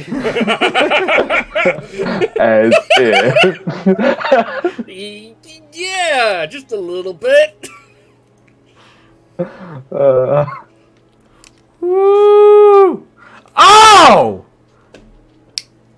Damn, Dara's a talker. Fuck. That is why he is doing the That's talking. that's the only thing I can do, man. Holy shit. No, wrong. You are very, very good at flying. I'm very lucky when it comes to flying. God damn. For the viewers, rolled against Norda's vigilance of 2 successes, 2 advantages. Dara Kellerman rolled pretty fucking high. Yeah, pretty much doubled. Norda's roll. There was a moment. You could see a moment of panic in Norda's eyes when you mentioned that the ship had a transponder on it. An Imperial transponder, nonetheless. But when you say it doesn't, you got rid of it before you came here. There's a breath of relief. Like, okay, I'm not working with a bunch of fucking amateurs right now. That's great. We're good. I'm a fucking amateur. Little to his knowledge, you guys did show up with the fucking transponder still in place. Yeah, but Rawl is busy removing it at the moment. So technically, we weren't lying. Oh my Gotta god. stretch that truth a little bit. Okay. All right. We're gonna need to follow this up with a negotiation check as you negotiate a higher price for him. This is gonna be contested by his negotiation. How are you in negotiation? Not good. Because if I could, I would like to give a boost die as almost like just sheer muscle. Trying to intimidate him? A little bit. I don't think That's why I'm asking. my negotiation's even that good to be able to pull that off, so I'd hold that off on that. Fair enough. Especially seeing what Norda has now rolled. Yeah, that's fair. Damn it! I should have let you roll first before I rolled Norda's. You're welcome. Okay, so to be fair, 80,000 is still a pretty good number. Yeah. To be fair. Yeah. as you try to, what is your roll? 3 advantages. Okay. Yep. As you try to talk up a higher number, he gives this like, yeah, but I'm taking on a lot of risk with this, taking on such a hot item. Yeah, I'm taking on a lot of risk. Unfortunately, with taking this this ship off your hands. It's a hot item. I'm not going to go higher than 80,300. That's the most I'll do. I'll look to Archie, kind of defeated. You drive a hard bargain, Norda, and we thank you for your hospitality while we're waiting for our contact. So, seeing the situation, we'll take it. All right. I'll make sure to include this number in your guys' payout when my boss gets here. I'll make sure you guys get the 80,300 credits for the ship. We'll begin dismantling as soon as possible, and we thank you for your business. And then, should you require any future augmentations to your vehicles, once you acquire one, feel free to come visit us here. That is, if we're still here on Raxus Prime. If not, you know how to reach us. That's it. I gotta get back to my duties. That being said, I do have work that needs to be done if you're still looking to make some extra credit. Yeah, we're always looking for. Look at dog. We are curious to see what you have to offer. If we have time here waiting for our contact, might as well make a couple extra credits. Alright, sounds good. So, follow me if you will. He begins to lead you. Go ahead. Just ran the numbers. If once we do get that amount of credits, you're looking at an even 40,150 credits once Rom shows up. Okay. Yeah, just wanted to give you the rundown. Yeah, buddy. Okay. So, he begins to lead you guys out of the main area, back towards the hangars, or the hangar base, the junkyard disguised hangar base, or alcoves. And he begins to go over various parts that he needs acquired. Alright, so I got a couple of pieces of equipment that I need to get a project up and running here at Scrappy Point. I'm gonna need a few pieces. I need a multi-phase transformer, power line splicers, labor droid servos, and if you can find one, I need a large dish, a large sensor dish, about 2 meters wide. You do this for me, I can pay you, let's see, let's go 2,500 per item, per piece of equipment. Rough that out, that's 4 pieces, that's about 10,000? 10,000. Yeah, 10,000 credits I can pay you for the whole heap, if you're able to find all of it. I look to Archie. I don't think that should be a problem. Is there I mean, a hover cart we can...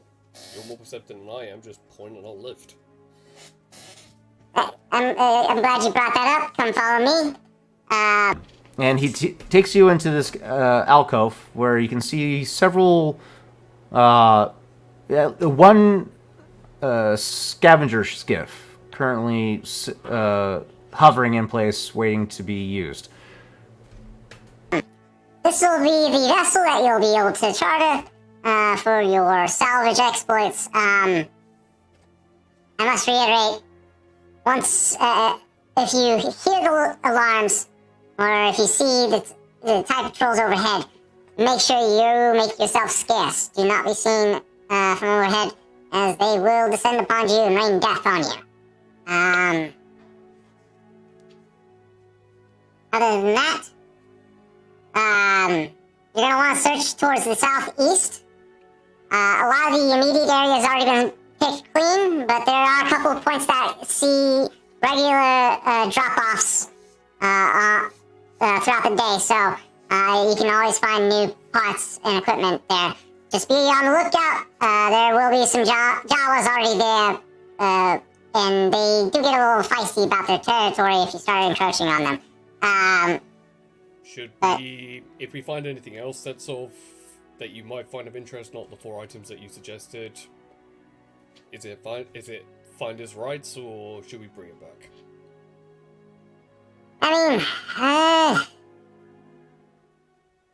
If you have use for repurposed scavenge parts, by all means. But if it's something we'd be interested in, yeah, I'll be willing to pay you. Probably not the same price as the rest of the pieces, but I'll be able to pay you something. To be fair, it's just one of those things of like, if we find extra stuff, then credits are credits. Yeah, that's fair, yeah. You can present me with whatever equipment you want, or keep whatever equipment you want, but I do need these parts that I listed here. He hands you a data pad with the basic geography of the immediate area, and he points towards a specific section off to the southeast. It's very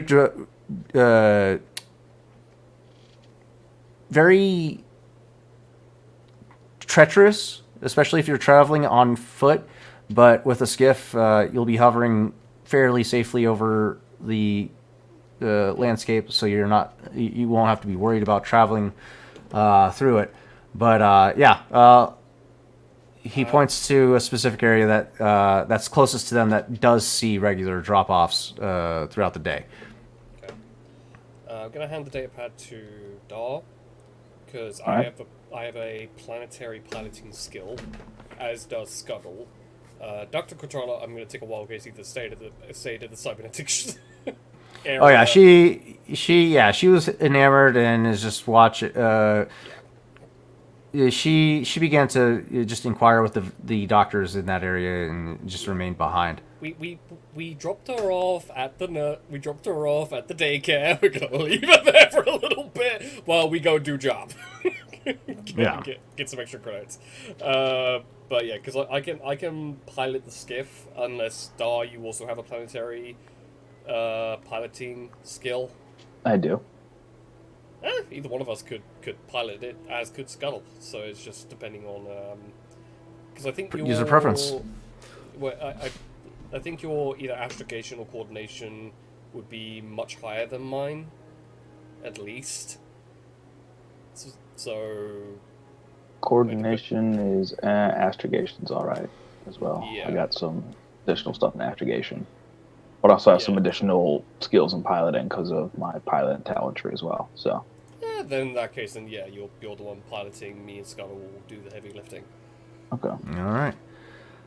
You guys begin to get yourself situated, gathering various gear and implementations to help assist you with the scavenging operation that you're about to embark on.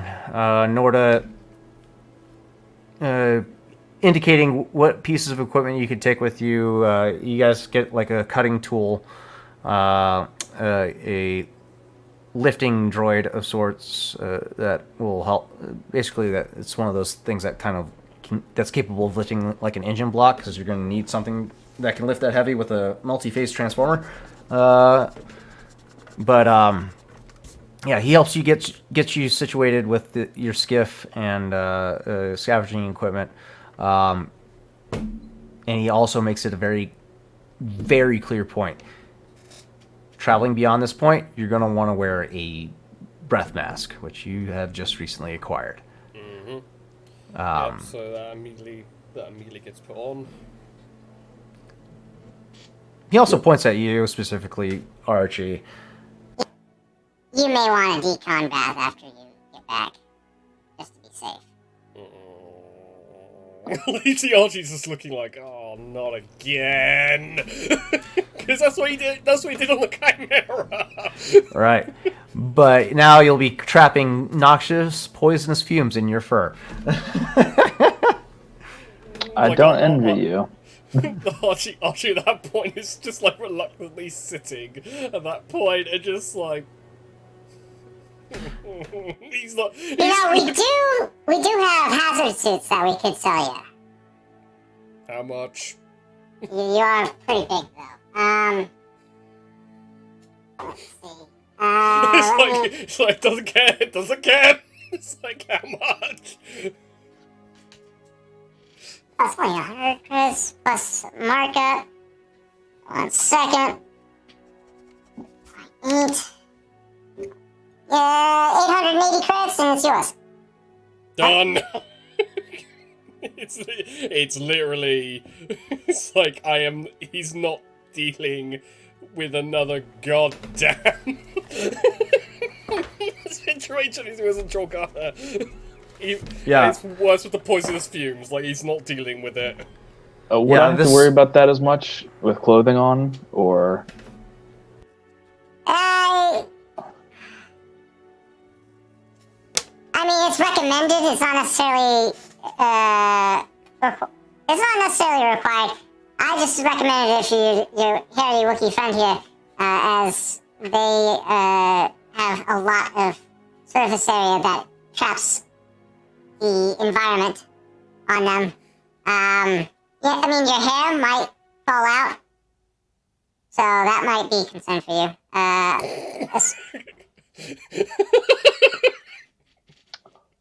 He points to himself, who is this very hairless green Rhodian with a red mohawk. Like, what little hair he has, he's not worried about losing. And his kind aren't new to hazardous environments. Archie, purchase another 3 of those. You never know when they're going to come in handy. That's fair. How much for 2 extras? He'll sell those to you guys at a discounted rates. You are buying bulk, so 10% discount for 4. That's going to be $35.20, so 10% discount is $35,200. Is that right? What? 880 times 4 is 3,500 divided by 0.1. That's not right. Times 0.1. You silly goose. 3520. 264. 10% discount. 264. So 35 minus 264. 3,300. We'll call it Done. 3,300. Just done. Archie legit comes out and looks like the most uncomfortable he's ever been. Oh, you're wrapped in a fucking body condom. 100%. He's just like waddling over and sits down, but he has a smile on his face, knowing that he's not going to lose any fur. Oh yeah, if you would have done it without a bodysuit, yeah, you're going to be having balding patches for sure. He's not dealing with that. Dar very much likes his hair because he hasn't had a chance to grow it out until after he left previous service, which nobody else knows about except for Gizard. So yeah. Yeah, so literally both of us are just like, nah, ain't dealing with it. I'm good. My face is too beautiful for this. And no one wants to see bald patching Wookiee. You think Archie is unbearable in a confined space? Imagine him losing his hair. Have you guys seen that cursed image of a hairless Wookiee? Oh, floating around there somewhere on the internet. It's a horrible sight. It's real bad. I'm good. Real bad. I'm good. Yeah, no. The two of you are definitely a sight to behold, with completely encompassed in body condoms or hazard suits, protecting you any exposed skin from the hazardous elements in the air. Archie is doing double and triple checks to make sure that there is no fur sticking out of the goddamn suit. As soon as Norda mentions that the environment outside this area is extremely hazardous, you guys are like, "Oh shit, let's fucking cover up." It's like, hey, we're about to do a job, and he's just told us this hazardous environment. We are wearing PPE, okay, personal protective equipment. So yeah, you guys got geared up, and yeah, you guys are ready for your mission. At this time, let's go ahead and take a quick 10-minute break. Get yourselves re-evaluated, as we only got about 45 minutes left to today's session. We'll see you guys in about 10 minutes, and I can't wait to see where we go with the rest of this. We'll be right back. Don't go anywhere. Don't touch that dial.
Hello and welcome back, all you wonderful Tubi Dicers.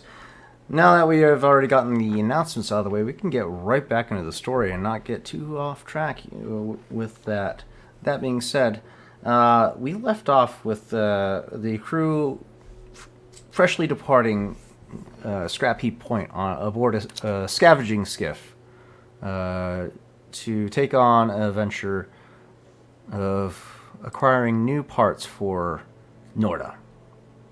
As the skiff begins to ascend over the surrounding junk, you look back towards Scrap Heap Point, and you can you start to get a realization of how effective their camouflage system works, albeit rudimentary and basic.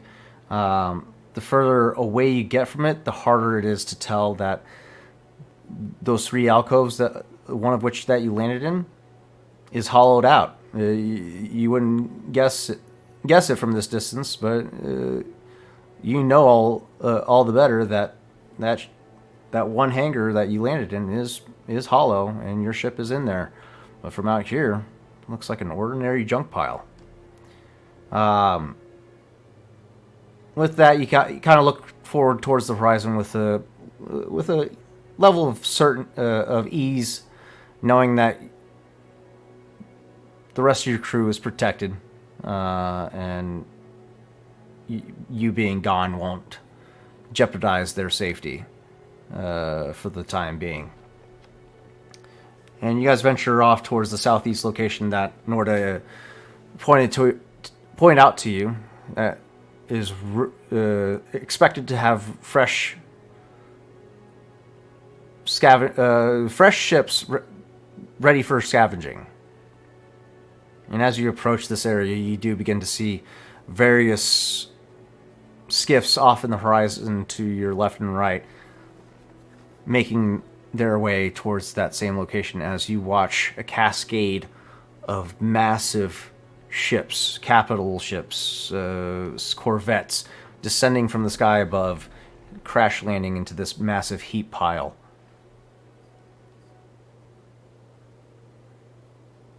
Your quarry before you. As you begin your approach, you begin to spot ahead of you. Actually, give me...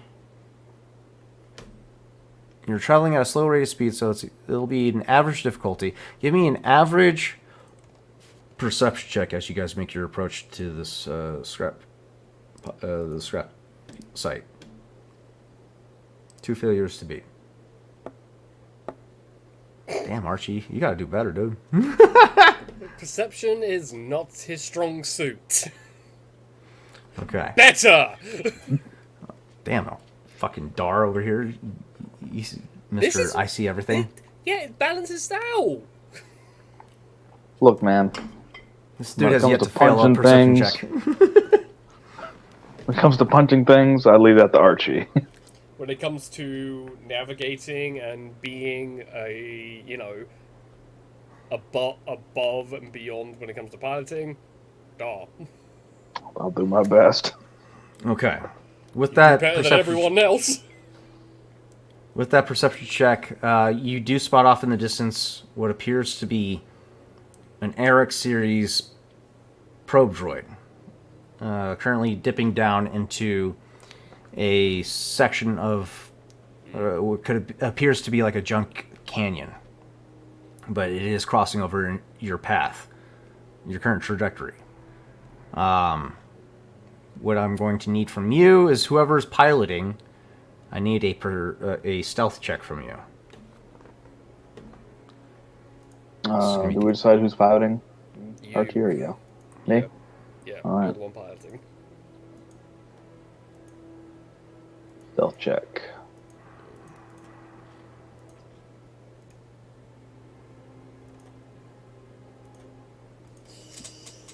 Okay. Triumphs still continue to elude us. Yeah, buddy. Just how I like it. No. I need droids. No, that's not the droids I'm looking for. Aha. NPCs. Imperial. There we go. That's the droid I'm looking for. Clone and add. Okay, you roll 2 successes, 3 advantages to your stealth. We will be rolling a perception check for this individual. Those spider suckers. I'm going to cash in a token to upgrade one of his ability die to a proficiency.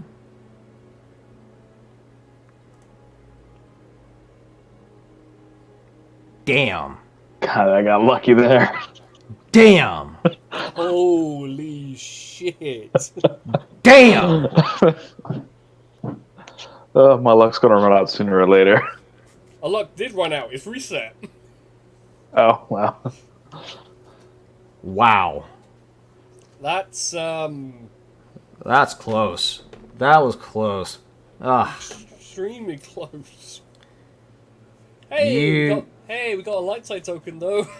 Yeah, you did. Being the perceptive one that you are, you spot this droid beginning to descend on its trajectory. Seeing its trajectory, you realize that it's going to cross over your current trajectory. So you bring your skiff to a crawl and begin to subvert it. Take a longer route around, which will put you at a disadvantage with claiming junk, as there are several Jawa skiffs racing towards the junk site, the fresh junk site, ahead of you at this time. Granted, as you pass over the canyon, what the audience will see is this probe droid's head begin to swivel, and just as the skiff that our party finds themselves on crests over the horizon just behind the droid, you watch as the droid's head begins to pivot in that direction, but narrowly missing the party's skiff passing overhead. There's a moment in its where it pauses after detecting a sound variable that for a moment. Possibly from a skiff, possibly just scattering junk that fell loose. It regains its bearing, repositions its ocular sensor back towards its forward flight path, and continues on. The three of you make your approach, dipping down into a canyon to avoid any further Imperial entanglements. You like what I did there? Yeah. Like to avoid any Imperial entanglements. You begin to weave around the various junk piles, treacherous terrain of sorts, to make your way towards this fresh junk heap. And let's see. You come across... Let's see if we can make this a little fun for you guys. We're going to roll a D100.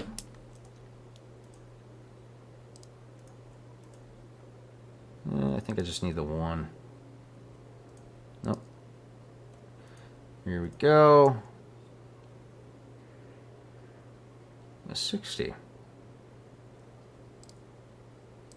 You fly under a low archway of precariously balanced junk and wrecked vehicles.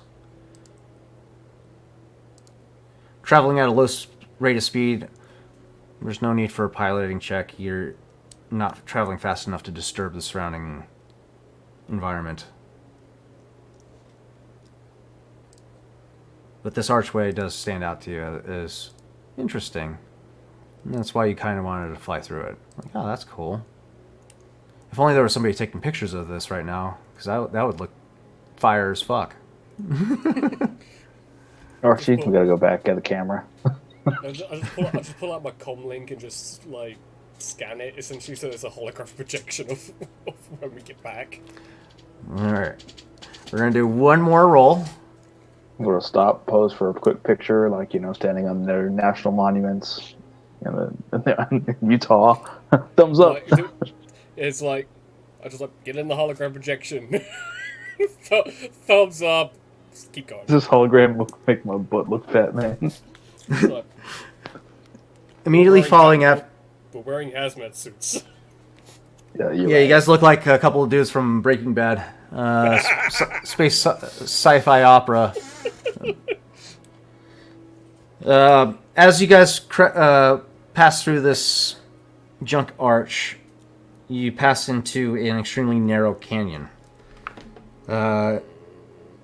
This canyon is suddenly so narrow that a ship must fly with its narrowest dimension in an unusual direction. Granted, you're flying in a personal vehicle, a skiff, so this doesn't affect you all that much. You may have to slow down just a little bit, but just to be safe. But if you were flying anything like a freighter or the Imperial transport that you arrived on, probably wouldn't have fit through at all with that ship. But the YT freighter, you would have had to fly on your x-axis. It would have been very interesting. Again, no piloting check necessary as you're traveling at a low rate of speed. That it doesn't require a check from you. As you crest through this narrow canyon, you emerge out the far side of the landscape, arriving to your intended destination, this massive tower of junk before you. You watch as several skiffs containing Jawas descend on the massive heap just mere seconds away, and you throttle up to make your approach quickly to lay your claim upon the new wreckage before you. You arrive atop a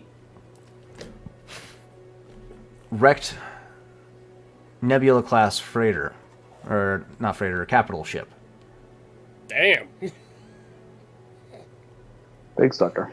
Yeah. The reason why you beeline for it is because the multi-phase transformer can only be acquired from a ship of this size. Also, not to mention, wouldn't one of the dishes that Norta asked for would also be A 2-meter wide dish, yeah. I'll see if we can find those off of an old YT freighter, but I'll Probably happily do take too. I'll happily take a military size capital ship one over a YT freighter. 2 birds, 1 stone. Yeah. If we get lucky, because when it crashes, a lot gets dislodged or destroyed. So Right. it's one of those, like, if we get lucky enough to get 2, great. If not, there's plenty of other junk that we can get involved Okay. with. So what we're going to do at this point is I'm going to need a perception and survival check from you. You guys can choose who's going to roll which, and then you're going to tell me what you're looking for with those checks. I've got pretty decent. Well, I've got 2 ability checks and 2 boost die in survival. all right, that's fine. I will do the perception check then. Yeah. I think perception would be much because you know ships, so Yeah. it would be much better suited to find the multi-phased item. Whereas survival, I'm outlining the capital ship to look for that dish. Okay. Okay. I like this. Okay, so... Check that debris pattern. So, it sounds like to me, Archie, you're going for the survival dish or the sensor dish. So that's going to be an average difficulty for you. Okay. I'm gonna ask Scuttle to help. It's 3 failures, isn't it? Mm-hmm. Okay. Yeah, you can get help. But no, I'm actually gonna ask Scuttle to help Dar because the multi-phase one's a bit more important, so Dar would get a boost die from Scuttle. Oh, this is gonna go shit. This is gonna go so badly. Even if I was to upgrade it, into a proficiency, it still wouldn't. It's not a big deal. We'll get there. It just means you're going to be spending a little more time than you anticipated. Yeah. So, Dar, you're using perception to try and locate the multi-phase transformer. Yeah, but That one's going to be a hard difficulty. You can roll a boost die because you got help from Scuttle. I don't think that's going to help me. Hey, it might. It might. It might.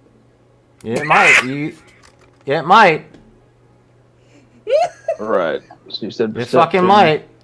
It's a boost with die, yeah. 1 boost die. Yeah. What was Dar killing? But it's like. You just roll the boost die, but Oh, I'm sorry. Just a boost die. which is Well, one it's a success. Yes, and an advantage.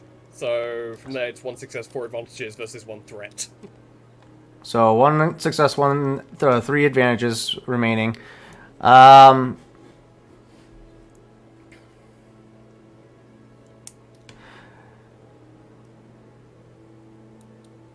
Okay, so how does this look? Archie, the reason why you're not able to find it in this moment is because you guys are flying overhead and you're covering a lot of ground right now. The Nebula class capital ships are massive in scale. Just the immediate area that you currently find yourself in, nothing seems promising enough to be sufficient in size of what Norda is looking for. Dar, with that, you take this time to descend into the interior as you find a breach in the hull of the ship itself and descend inside, making your way towards the engine section of the capital ship, arriving with extreme precision and expertise as you navigate these narrow corridors with this skiff. You arrive towards the engine section and begin to utilize your basic knowledge of understanding of how ships are built to operate. You find where the multi-phase transformer would be located, which it would be by the hyperdrive of this massive ship, and you come upon this, and you're thankful that Norda gave you a bulk lift loading droid, as this thing is pretty large in scale. It'll take up a good portion of the skiff, but you'll still be able to fly with it. But you'll be flying at a slower rate of speed with this aboard. With that, you quickly come into the realization that this might be a multi-part trip, with how big these pieces of equipment are. But yeah, you find the multi-phase transformer, no problem. It takes you a couple hours to disassemble the anchor points.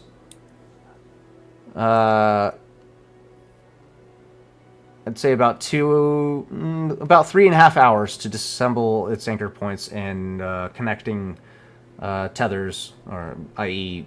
cables, electrical components and whatnot. And you get it loaded up onto the skiff itself and begin your ascension from the ship. That being said, Do you want to head back now or keep pressing luck? was about to say, how much room do we have left on the skiff after this thing has been placed? If you go for the smaller equipment, which would be the power line splicers and labor droid servos, you can get those two on the on the skiff, or you can go for the 2-meter wide sensor dish, and that's it for this trip. So you can I said we potentially find get at least one more item before making our trip back. Okay. So the power line splicers would still be in the interior. Actually, both the power line splicers and the labor droid servos would be in the interior. So you would have to remain inside the Nebula class cruiser or capital ship. So we're gonna have to do a new set of perceptions and survival checks. Okay. I'm still going to ask Scuttle to help Dahl, just with. Okay. I'm still going to go survival.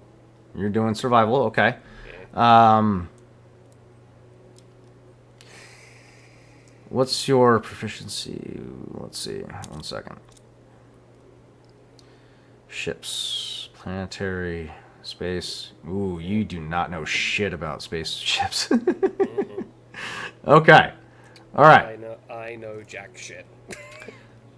So, by technical standpoint, your first difficulty should have been a hard difficulty. Yeah. So, in this instance, this will be a hard difficulty for you with your survival check. Dar, you'll be contending with a average difficulty for your perception check. Okay. 1 failure, 3 threats for Archie to beat. Okay. All 1 right, failure, 3 okay. threats to beat for Dar. How Look the at hell that. did I'm you rolling the same fucking thing. Wow. Okay. All right. I'm impressed. Yeah, so am I, to be honest. Yeah, compared to that last roll, yeah. Well. Oh. Surprisingly enough, you're able to find exactly what you're looking for. The power line splicers. That's something that's going to be kept in the mechanical bay, or at least in the hangar bay of a ship of this magnitude. There's plenty of technicians in this that could be housed on this ship. That it's reasonable to assume that you can find power line splicers here. So you make a quick beeline for that for the hangar, and it takes you a better part of an hour to try and find a technician's workspace. Albeit it was kind of the main difficulty was trying to discern this workspace, as this ship was just thrown to the planet at a high rate of speed, so everything became dislodged. But you find it nonetheless. Great condition. Seems to be still operable. Is there anything of note that either Archie or Dar or even Scuttle would find interesting, considering our roles, while we found the power lines? You had 4 advantages. You still have 1 advantage left after that difficulty.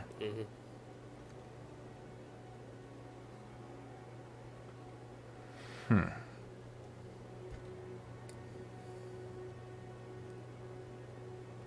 This is for the power line splicers, so you find the technician's personal stash of credits. Ooh, how much do I find? We're gonna roll. Enough for a couple drinks. If it's 1 credit, I'm gonna throw it. If it's 1 credit, I'm gonna throw it down the damn way. 152 credits. Enough for a couple drinks. Yeah. All right. Okay. You find a personal stash of 152 credits that was stashed within the technician's work. What's it called? Toolbox. One of those massive toolboxes that are bolted into the walls usually. I Yeah, hand DOS 76 credits, so that's half. Okay. Appreciate it. Dar, Finder's fee. you once you guys are sufficiently pleased with the findings of this area, you begin to take the skiff towards where you reasonably assume a labor droid servos would be located, which would be another section of the ship where the droid technicians would usually be held, as a ship of this size would have a reasonable workforce of droids to maintain the menial tasks of the ship. Mind you, it starts getting a little cramped in these corridors as you're flying through, especially with this massive transformer on board. But you managed to do it all the same, piloting carefully through the nebula, not nebula, but nebula ship. Nebula B frigate. Yeah. Just traversing to this section of the ship takes you about 45 minutes, but you finally get there, and your difficulty was 1 failure, 3 threats. You rolled 2 successes, 2 threats. Those threats will accumulate in the form of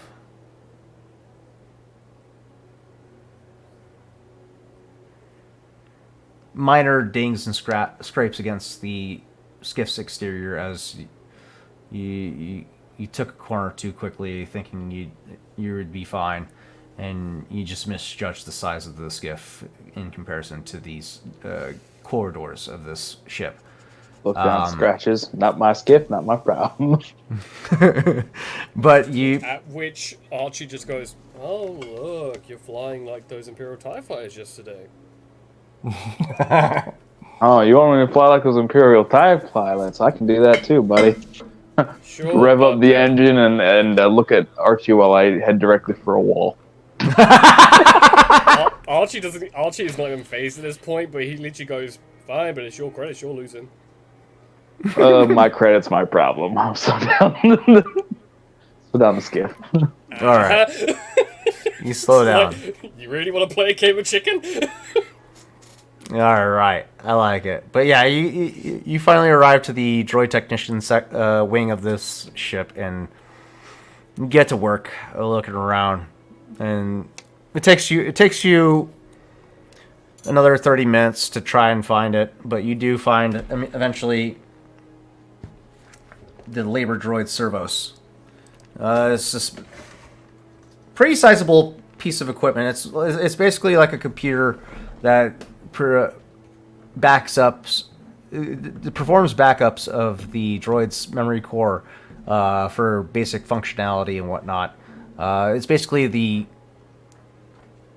it's the physical equivalent of a disk defragmenter and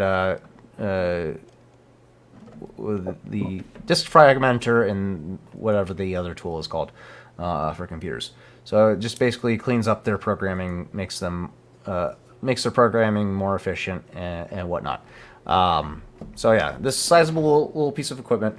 With it, the skiff begins to kind of groan under the weight of the 3 of you with Scuttle aboard, because Scuttle is no lightweight with his fucking augmentations. And then this power or multi-phase transformer, power line splicers, and labor droid servos.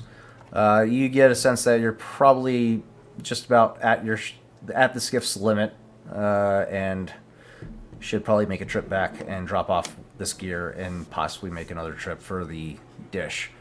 But that's up to you. You can try and risk it with and go for the 4th piece, I would say it's good that we have, and I'd rather not risk having the skip crash because we've got one too many items. Say as long as it took us to get here, get the stuff and get out, I don't want to be caught.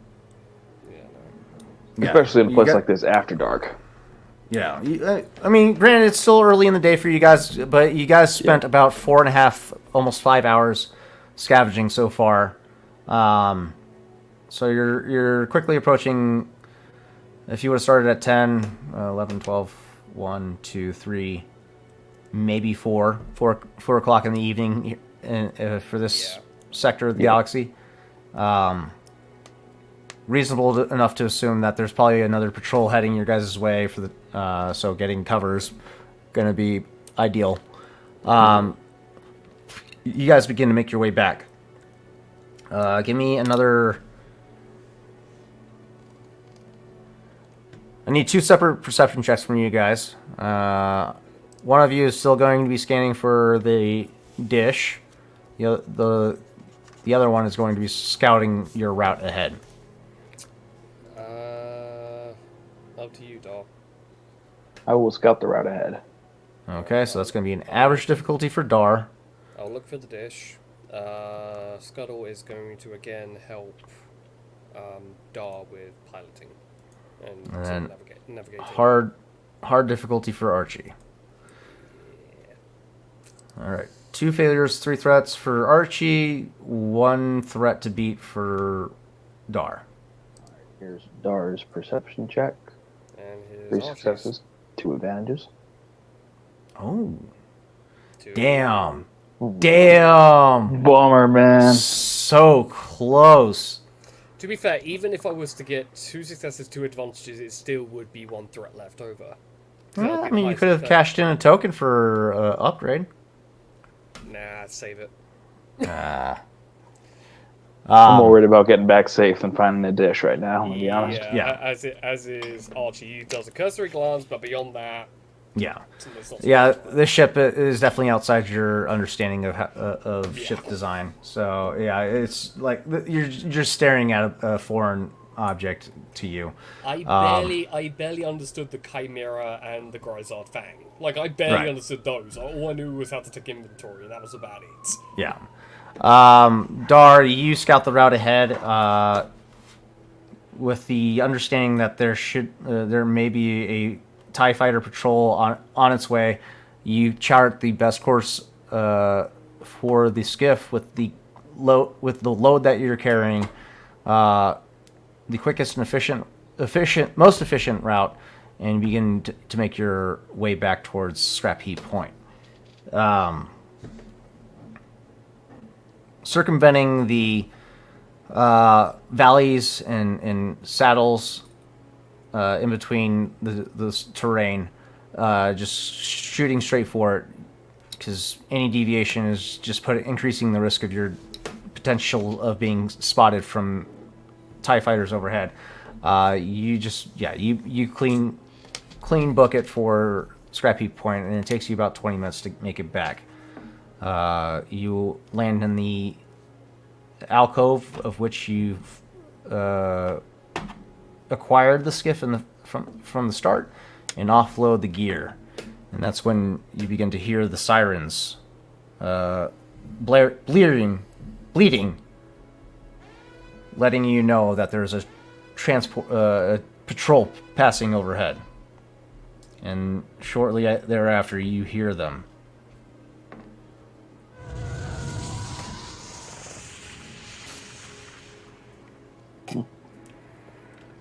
Narrowly missing.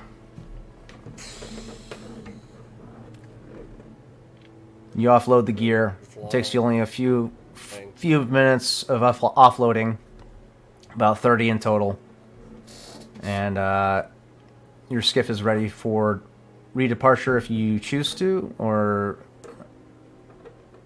if you decide to remain here with what you got. I wouldn't risk it. Nighttime usually is quite dangerous, especially for Raxus. Well, it's only about 5, approaching 5 p.m. Let's see, what's the day-night cycle here. Does it say? There's 22 standard hours in a day. Ooh, daytime is shorter here. Mm-hmm. So yeah, it's approaching nighttime. Okay. Yeah, so it's better to just, I would say, I mean, Dar, it's up to you, but I mean, I'm always up for adventure, but I maybe for now I concur that it might be best to take the load off, grab some dinner, resume our search for the dish tomorrow. yeah. Plus, there might be more stuff tomorrow that we can go grab. Yeah.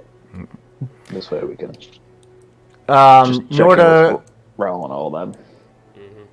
Norda is there to or arrives as you guys finish offloading the gear, graciously thanking you while maintaining a safe distance away from you. You know what? That's totally fair. Informs you he'll if you can decide to continue your search efforts, he'll pay you for the whole set once you're done searching. Otherwise, he'll pay you now. We'll take the credits now, or you can send it to our quarters. That might be safer. Yeah, we'll take the 7,500 up front. Mm-hmm. And Giving us then, both 3,750 credits each. I think it's 7,500, isn't it? Yep. I believe I gave you the rate of 2,500 per piece of equipment. Yeah, so 2,500 a piece. We have 3 pieces. It's I thought you said. That was my misunderstanding. I thought you said 3,000. I'm like, I believe I said 2,500. Yeah. We'll send the credits over to your choice of bank. Yeah, is there a decontamination? Oh yes, right there. Thank you. Just like He points. He points- yeah. Yeah. He points to 2 rudimentary showers at the back of the hangar. You get a sense that they use that for just quick rinse off. As Yeah. there's, you just gotta get it off your suit. And not, Yeah, it's just like he just stands there, turns it on, just lets the water just do its job. just like. yeah. Yeah, you guys managed to as you're rinsing off the hazardous environment from your suits. Norda begins to finish his end-of-day business, having the equipment that the newly recovered equipment brought back towards the hangar. Is it the hangar? What's it called? I ask, is there a droid oil bath that we can borrow for That's a good for point. for a hot minute? That's a good point. Because I look at Scuttle as I'm taking the hazmat suit off, and I just ask Norta very bluntly, is there a droid cleaning section or a hot oil bath that Scuttle can just descend into and, and clean himself off? They do not have. It does not appear that they have a droid workshop in this area. But they do have a machine shop, which probably would have something akin to an oil bath there. So, I look at Dog going, I'll meet you at the quarters. I look at Scuttle, he needs it clean. yeah. Yeah, so you take him back towards the machine shop where you met Rosen. And he's like, we don't have a droid oil bath per se, but we got a power wash and we can give him a good scrub and clean. You were just out in the over the lakes, is that right? All right, just make sure he stays about 10 feet away from me, and we'll get him cleaned off. At which point, Archie just goes, I'll do it. He leads you back towards the maintenance area of this machine shop, and you give him a quick rinse off. I just basically tell Scuttle just to like put his hands out, T-pose, and just turn himself around like every 5 minutes, lift his feet up, make sure You he's clean behind the the sensors. Yeah, you take him to this wash station. Rosen hands you this rifle-shaped kind of power washer, and Scuttle just looks at you. And Look, I'm sorry, but it's either that or I'm gonna lose fur. It's like- you unleash this torrent of water, and it's just- sorry. Every time he says "ow," I just go sorry. he gets stumbled by. He gets staggered backwards from the initial blast of the torrent, and he just begins to rotate in place. And then, you rinse him off thoroughly, Yeah. and I hate this job. he, Don't worry, we're not gonna be doing this job for very long. It's just like literally Archie actually being for the first time ever very apologetic to Scuttle. you guys finish up your cleaning job of Scuttle, making him safe for being in the living quarters of the crushed courier. You guys, after you emerge from the machine shop, night has fallen. It's quite unnerving once you make your way outside, seeing all these decrepit, ancient ships all around you, and very reminiscent of some of the wars that you've seen, some of the battlefields. It reminds you of one of the battles that took place over the planet of Kashyyyk, as you made your, not necessarily escape, but departure from your homeworld. Seeing the aftermath of what transpired from the Clone Wars and the initial launch of the Empire. I think Archie, as he's making his way back to the living space with Scuttle in tow, if anyone came up to him and said hi right in this moment, he would literally be pointing a blaster at them because he's like echoes of explosions, droid fire, clones turning on Wookiees, the screams of Wookiees being killed, knowing where he was, seeing at least one Jedi being shot down by clones. Yeah. And just replaying that in his head, like every time when there's like a loud crunch because a ship part just moves because junkyard, he like points a blaster at it and he's just looking around as if he's looking for clones or droids, whichever. It's a very solemn experience for certain. Just being physically haunted by a tragic past. But by the time you reach the crushed courier, do you knock at all or do you just enter? I think in this exact moment, he just knocks once and then waits.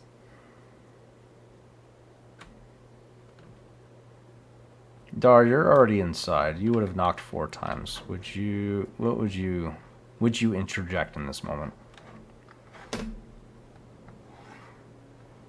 Good question.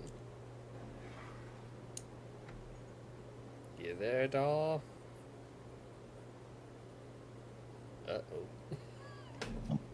Oh, sorry about that. Before I get back to the quarters, may I ask our host if there's any update on when our contact's coming in? Ooh, okay. So we're gonna rewind the clock a little bit after back towards when Archie was washing the droid. Yep. You watch as Archie makes his way towards the machine shop with Scuttle in tow after finishing cleaning yourself off for the evening, and you rush over to Norda before he concludes his day of work. And what's your question for him? I just kind of want to casually, nonchalantly ask if there's been any update on when we expect our contact to arrive.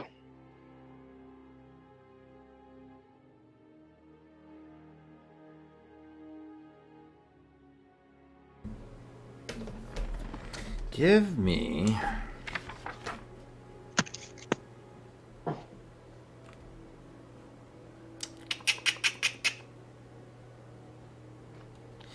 Give me another vigilance check. Okay. This will be again contested by his deception.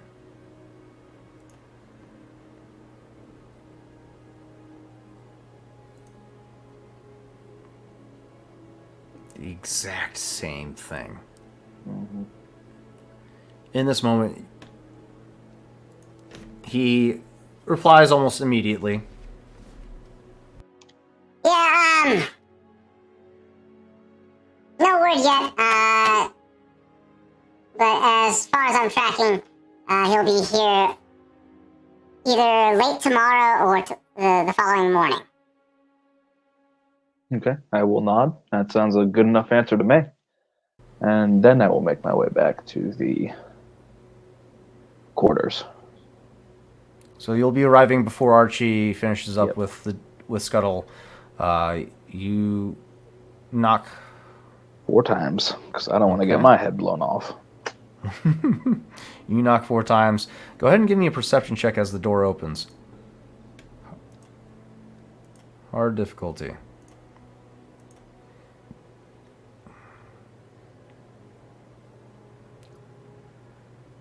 Ooh. You don't spot it outright, but you do notice... You notice an odd formation at head level, but it's like... You pause for a moment, but... Then you're like, whatever. And you continue on. Actually, because of your history, your past, I'm going to give you a boost die. Go ahead and roll a boost die for me. Okay.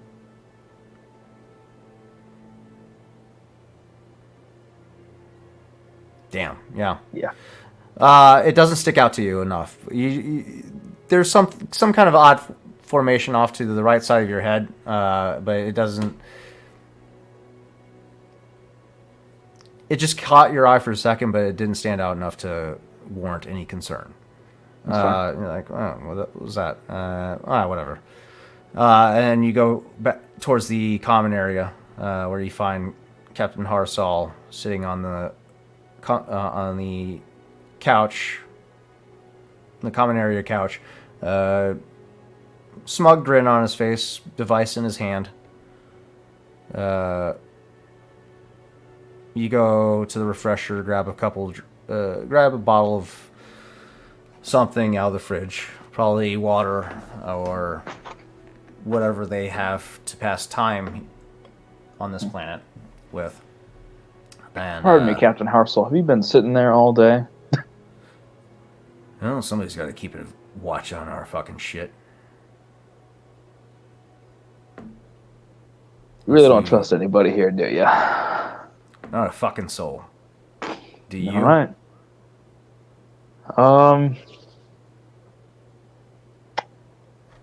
Trust my crew. Yeah, you have that comfort, don't you? But now that you mention it, no, I don't really trust our host all that well. But something off, I just don't know what yet. Good. That suspicion will keep you alive. Keep me from sleeping, too. Well, where's Dr. Quitala been? She hasn't came back yet. She hasn't?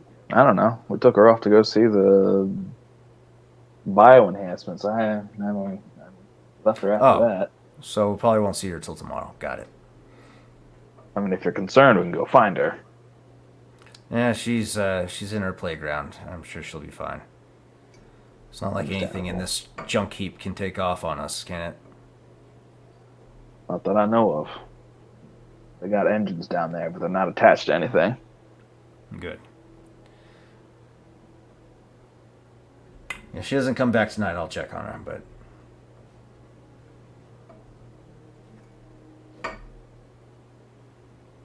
and now we'll just sit and wait for Archie to come back. It's a very awkward moment for the two of you. As Harsal's not like intent on furthering any type of conversation with you. He's just very focused, honed in on the doors. Every entry point. He specifically positioned himself to be able to see every entry point into this courier ship. And as you walk by him, you immediately see why, or you immediately come to this realization that, yeah, he's perfectly positioned himself so he can see every entry point. And about 10 minutes pass by before you hear just a singular knock at the door. Without a second thought, I'll go and open it.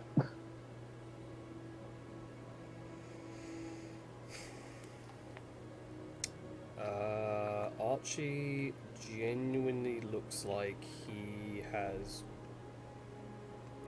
got a very, because Archie's been very vocal, energetic, his facial features usually tell a lot. It's just a stone cold face and 1,000-yard stare. Can't imagine blasting Scully with a oil gun or water gun would be that traumatic for you, buddy. As you look past him, you get this similar visage of what Archie was just looking at, the graveyard of ships. This is something you've experienced in your time as well. It's the magnitude of various Republic and Imperial ships piled on top of each other in various decrepit forms. Yeah. Overshadowed by this moonlit night. And it's not a pleasant sight.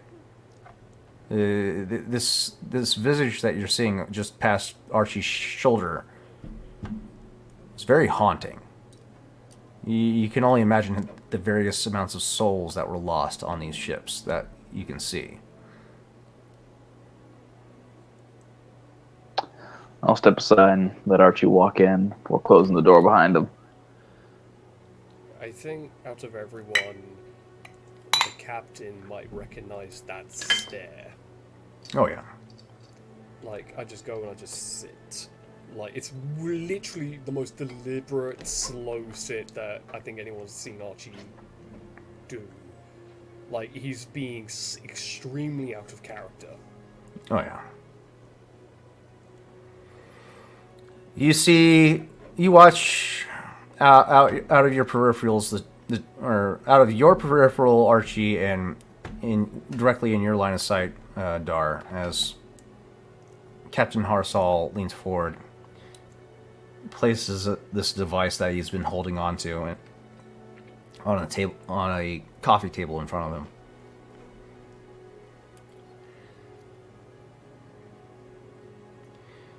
What kind of device is it?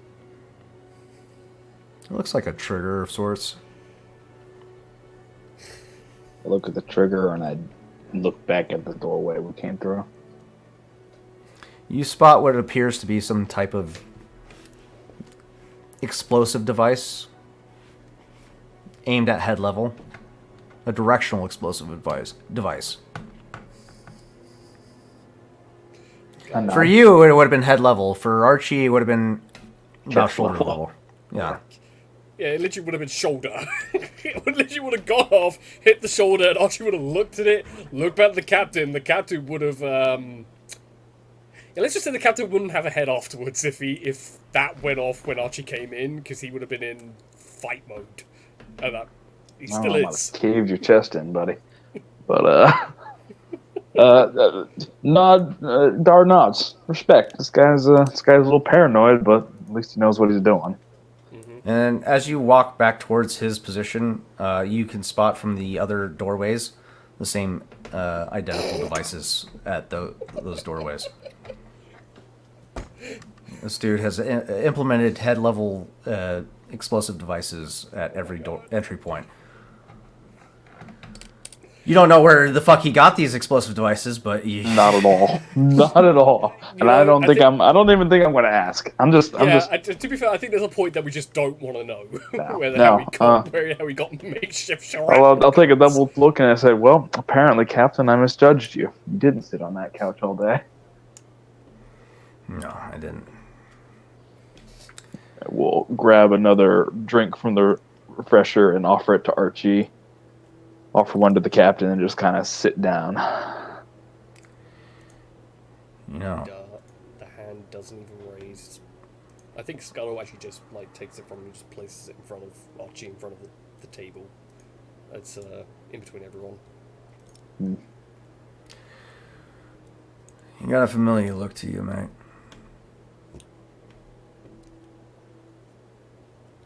Something I've seen a time or two in my time.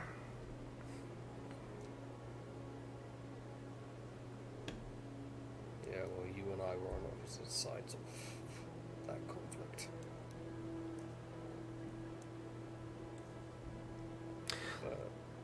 There's still flesh and bone that gave commands to those droids.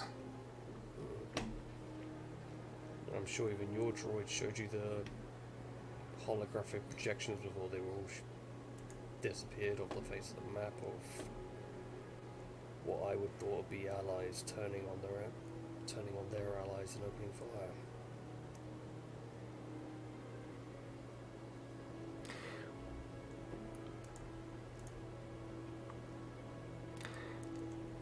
War was an ugly business. I've come to the realization that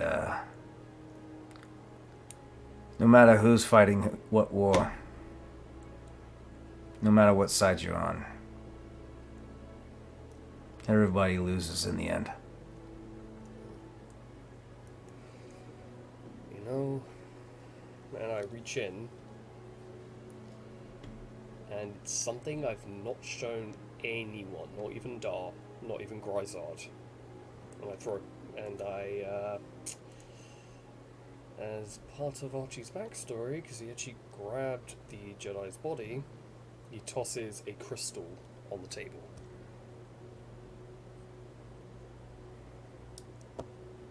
It's green, and it's cracked.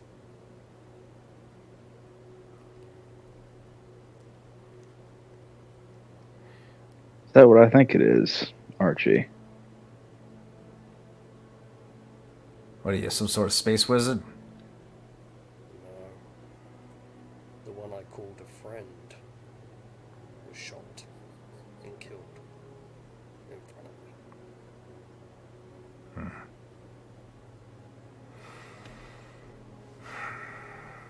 Admittedly, I'm a little young to remember any of the Clone Wars, but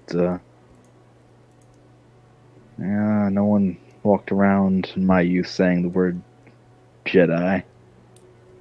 That word had basically been scrubbed from the history books. Believe me, if you saw any Imperial records about the Jedi, they would be propaganda and biased. The Jedi I knew before the Clone Wars were keepers of peace. Yeah, they bowed to the Republic, which frankly I had a grudge with. But they did what they did. They led who they led. They weren't generals to begin with. Yeah. I've led several battles against these fabled Jedi. I've seen them do things that would bewilder any of you. Achieve things that most would deem impossible. I watched this one cut through 6 droids before they even realized that the clones had stopped firing and everything was pointed at them.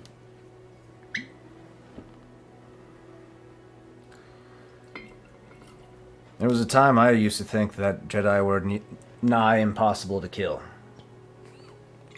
To be fair, there was a point in time when I think everyone believed that.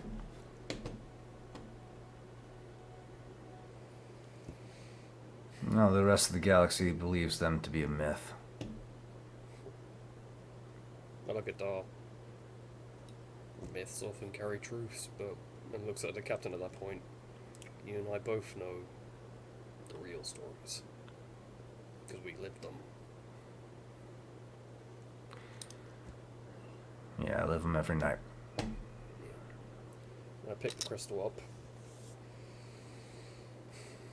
You would have noticed in this moment that Harsal's eyes hadn't left that crystal. And as you go to lift it up, you would have caught him in a moment of trance as he was talking to you, I just as if basically- reliving a Yeah. battle in his head. So who did you lose? What didn't I lose, mate? You don't get to deflect in this moment. Anyone who stares at something like that with the same look that I just had means you lost someone so close to you at the hands of someone who had a tool with this in it. Let's just say he was my commanding officer at the time, which led to my promotion.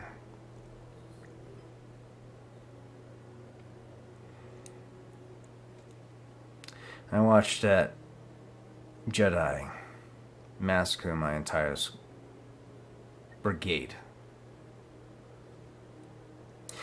The fact that I'm still alive is a wonderment to me, but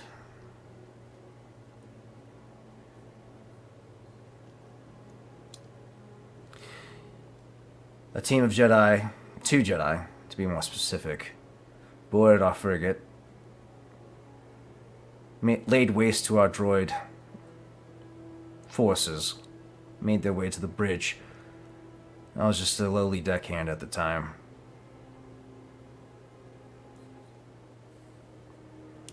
My commander, Admiral Zach Bulfar,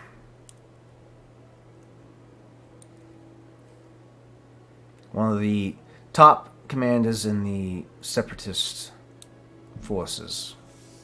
Brilliant mind, expert strategist. He was one of the vital minds behind our military might. And even he couldn't predict the capabilities of what these Jedi can do. At that point, I say a question to Dar. Say you had to fly through an asteroid field. Would you chart a course or just wing it? Normally I'd avoid it, but if push comes to shove, probably wing it. Asteroids are always changing, so it's best to fly by wire than it is to chart a course. Picture, if you will, a single starfighter going through there with no astrogation. The droid is not even needed, but not a single scratch on that ship, and being able to make moves and maneuvers inches away from an asteroid hitting them. The feats that these people were capable of were superhuman. Well, they were Nothing. superhuman. Nothing could have done some of the things that these Jedi were capable of. Reaching out, grabbing droids, throwing them 50 to 100 feet before they even class into everything else, causing mind tricks. You wouldn't be able to negotiate with them. It was either their way or they'd swindle their way out of it. Even without the tool that they used, they were a force to be reckoned with hand to hand. Hell, they even had blaster training by the end of the Clone Wars. Even though they didn't like it, they still trained in it. You know, I mean, Archie, I understand you're telling me these impossible feats of these impossible people, but maybe I'm starting to realize why they're no longer around. All that much power condensed into one person. Well, they had a council, they had rules, they had regulations, but Yeah. How did they manage to wipe out the Jedi? All I remember from history was they were charged with treason and killed off. They weren't charged with treason, they were massacred. There was a clone commander who I was standing next to, firing at the droids on the beach of Kashyyyk. He pulled out a comlink, long ranged, one I didn't think he had, and something appeared on it. It said a word and a number, and then the clones turned on everyone.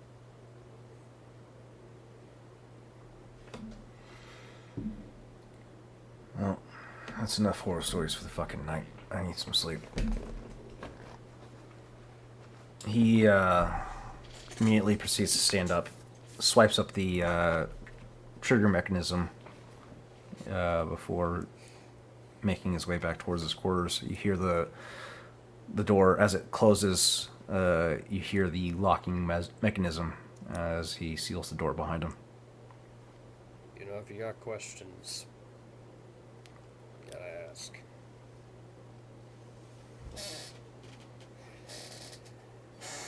Yeah.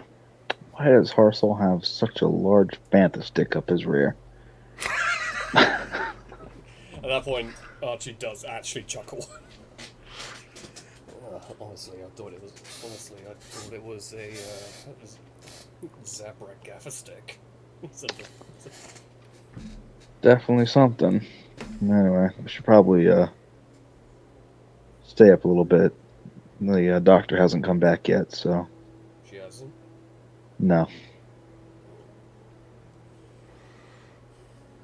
Might be having a field day. Yeah, I look over at Scuttle. To be fair, he can stay up a little bit after we go to bed. That's fair.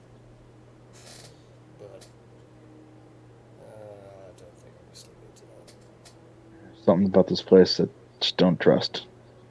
I don't know if the fact that it's just an imperial planet or something else. It's just I don't have these force abilities as these Jedi did, so just a feeling. To be fair, you can do a lot of things they couldn't. With any luck, contact will be here in a day or two. We'll get paid and we'll leave.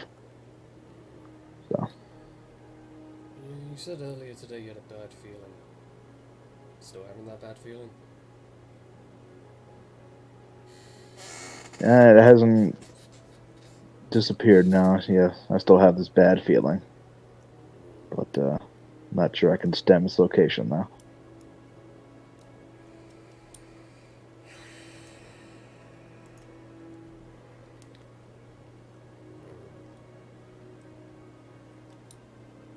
Well, just keep our wits about us, keep vigilant. Worst comes to worst, we have a mountain of explosives and some new gear. Not to mention, we know exactly where a skiff is if we need to make a quick getaway and then confiscate another shuttle to get out of here. Yeah, I'm not too keen about. Yeah, those things don't fly very fast. Yeah, I'm not too keen about escaping and then finding myself alone on an imperial planet. No, to be fair, Archie's like, I don't know. I'm just saying.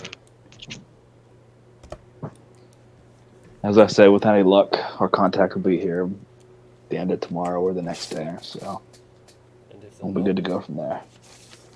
what happens if they're not? Well, our host thinks they will be, so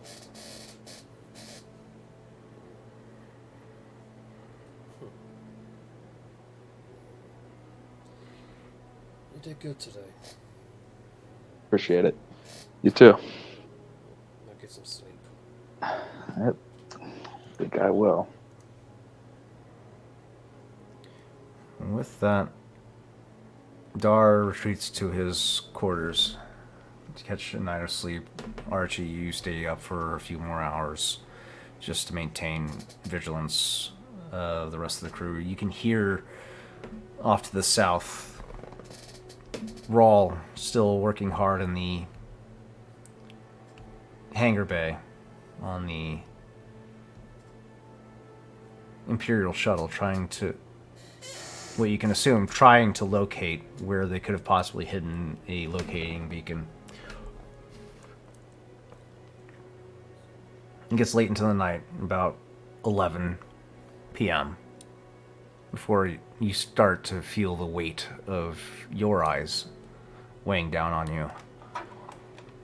You turn to Scuttle, indicating he maintained watch for the rest of the night until Krutala makes her way back. And he accepts his directives and maintains vigilance. I think Archie, when he sits, pulls the crystal out again, just looks at it.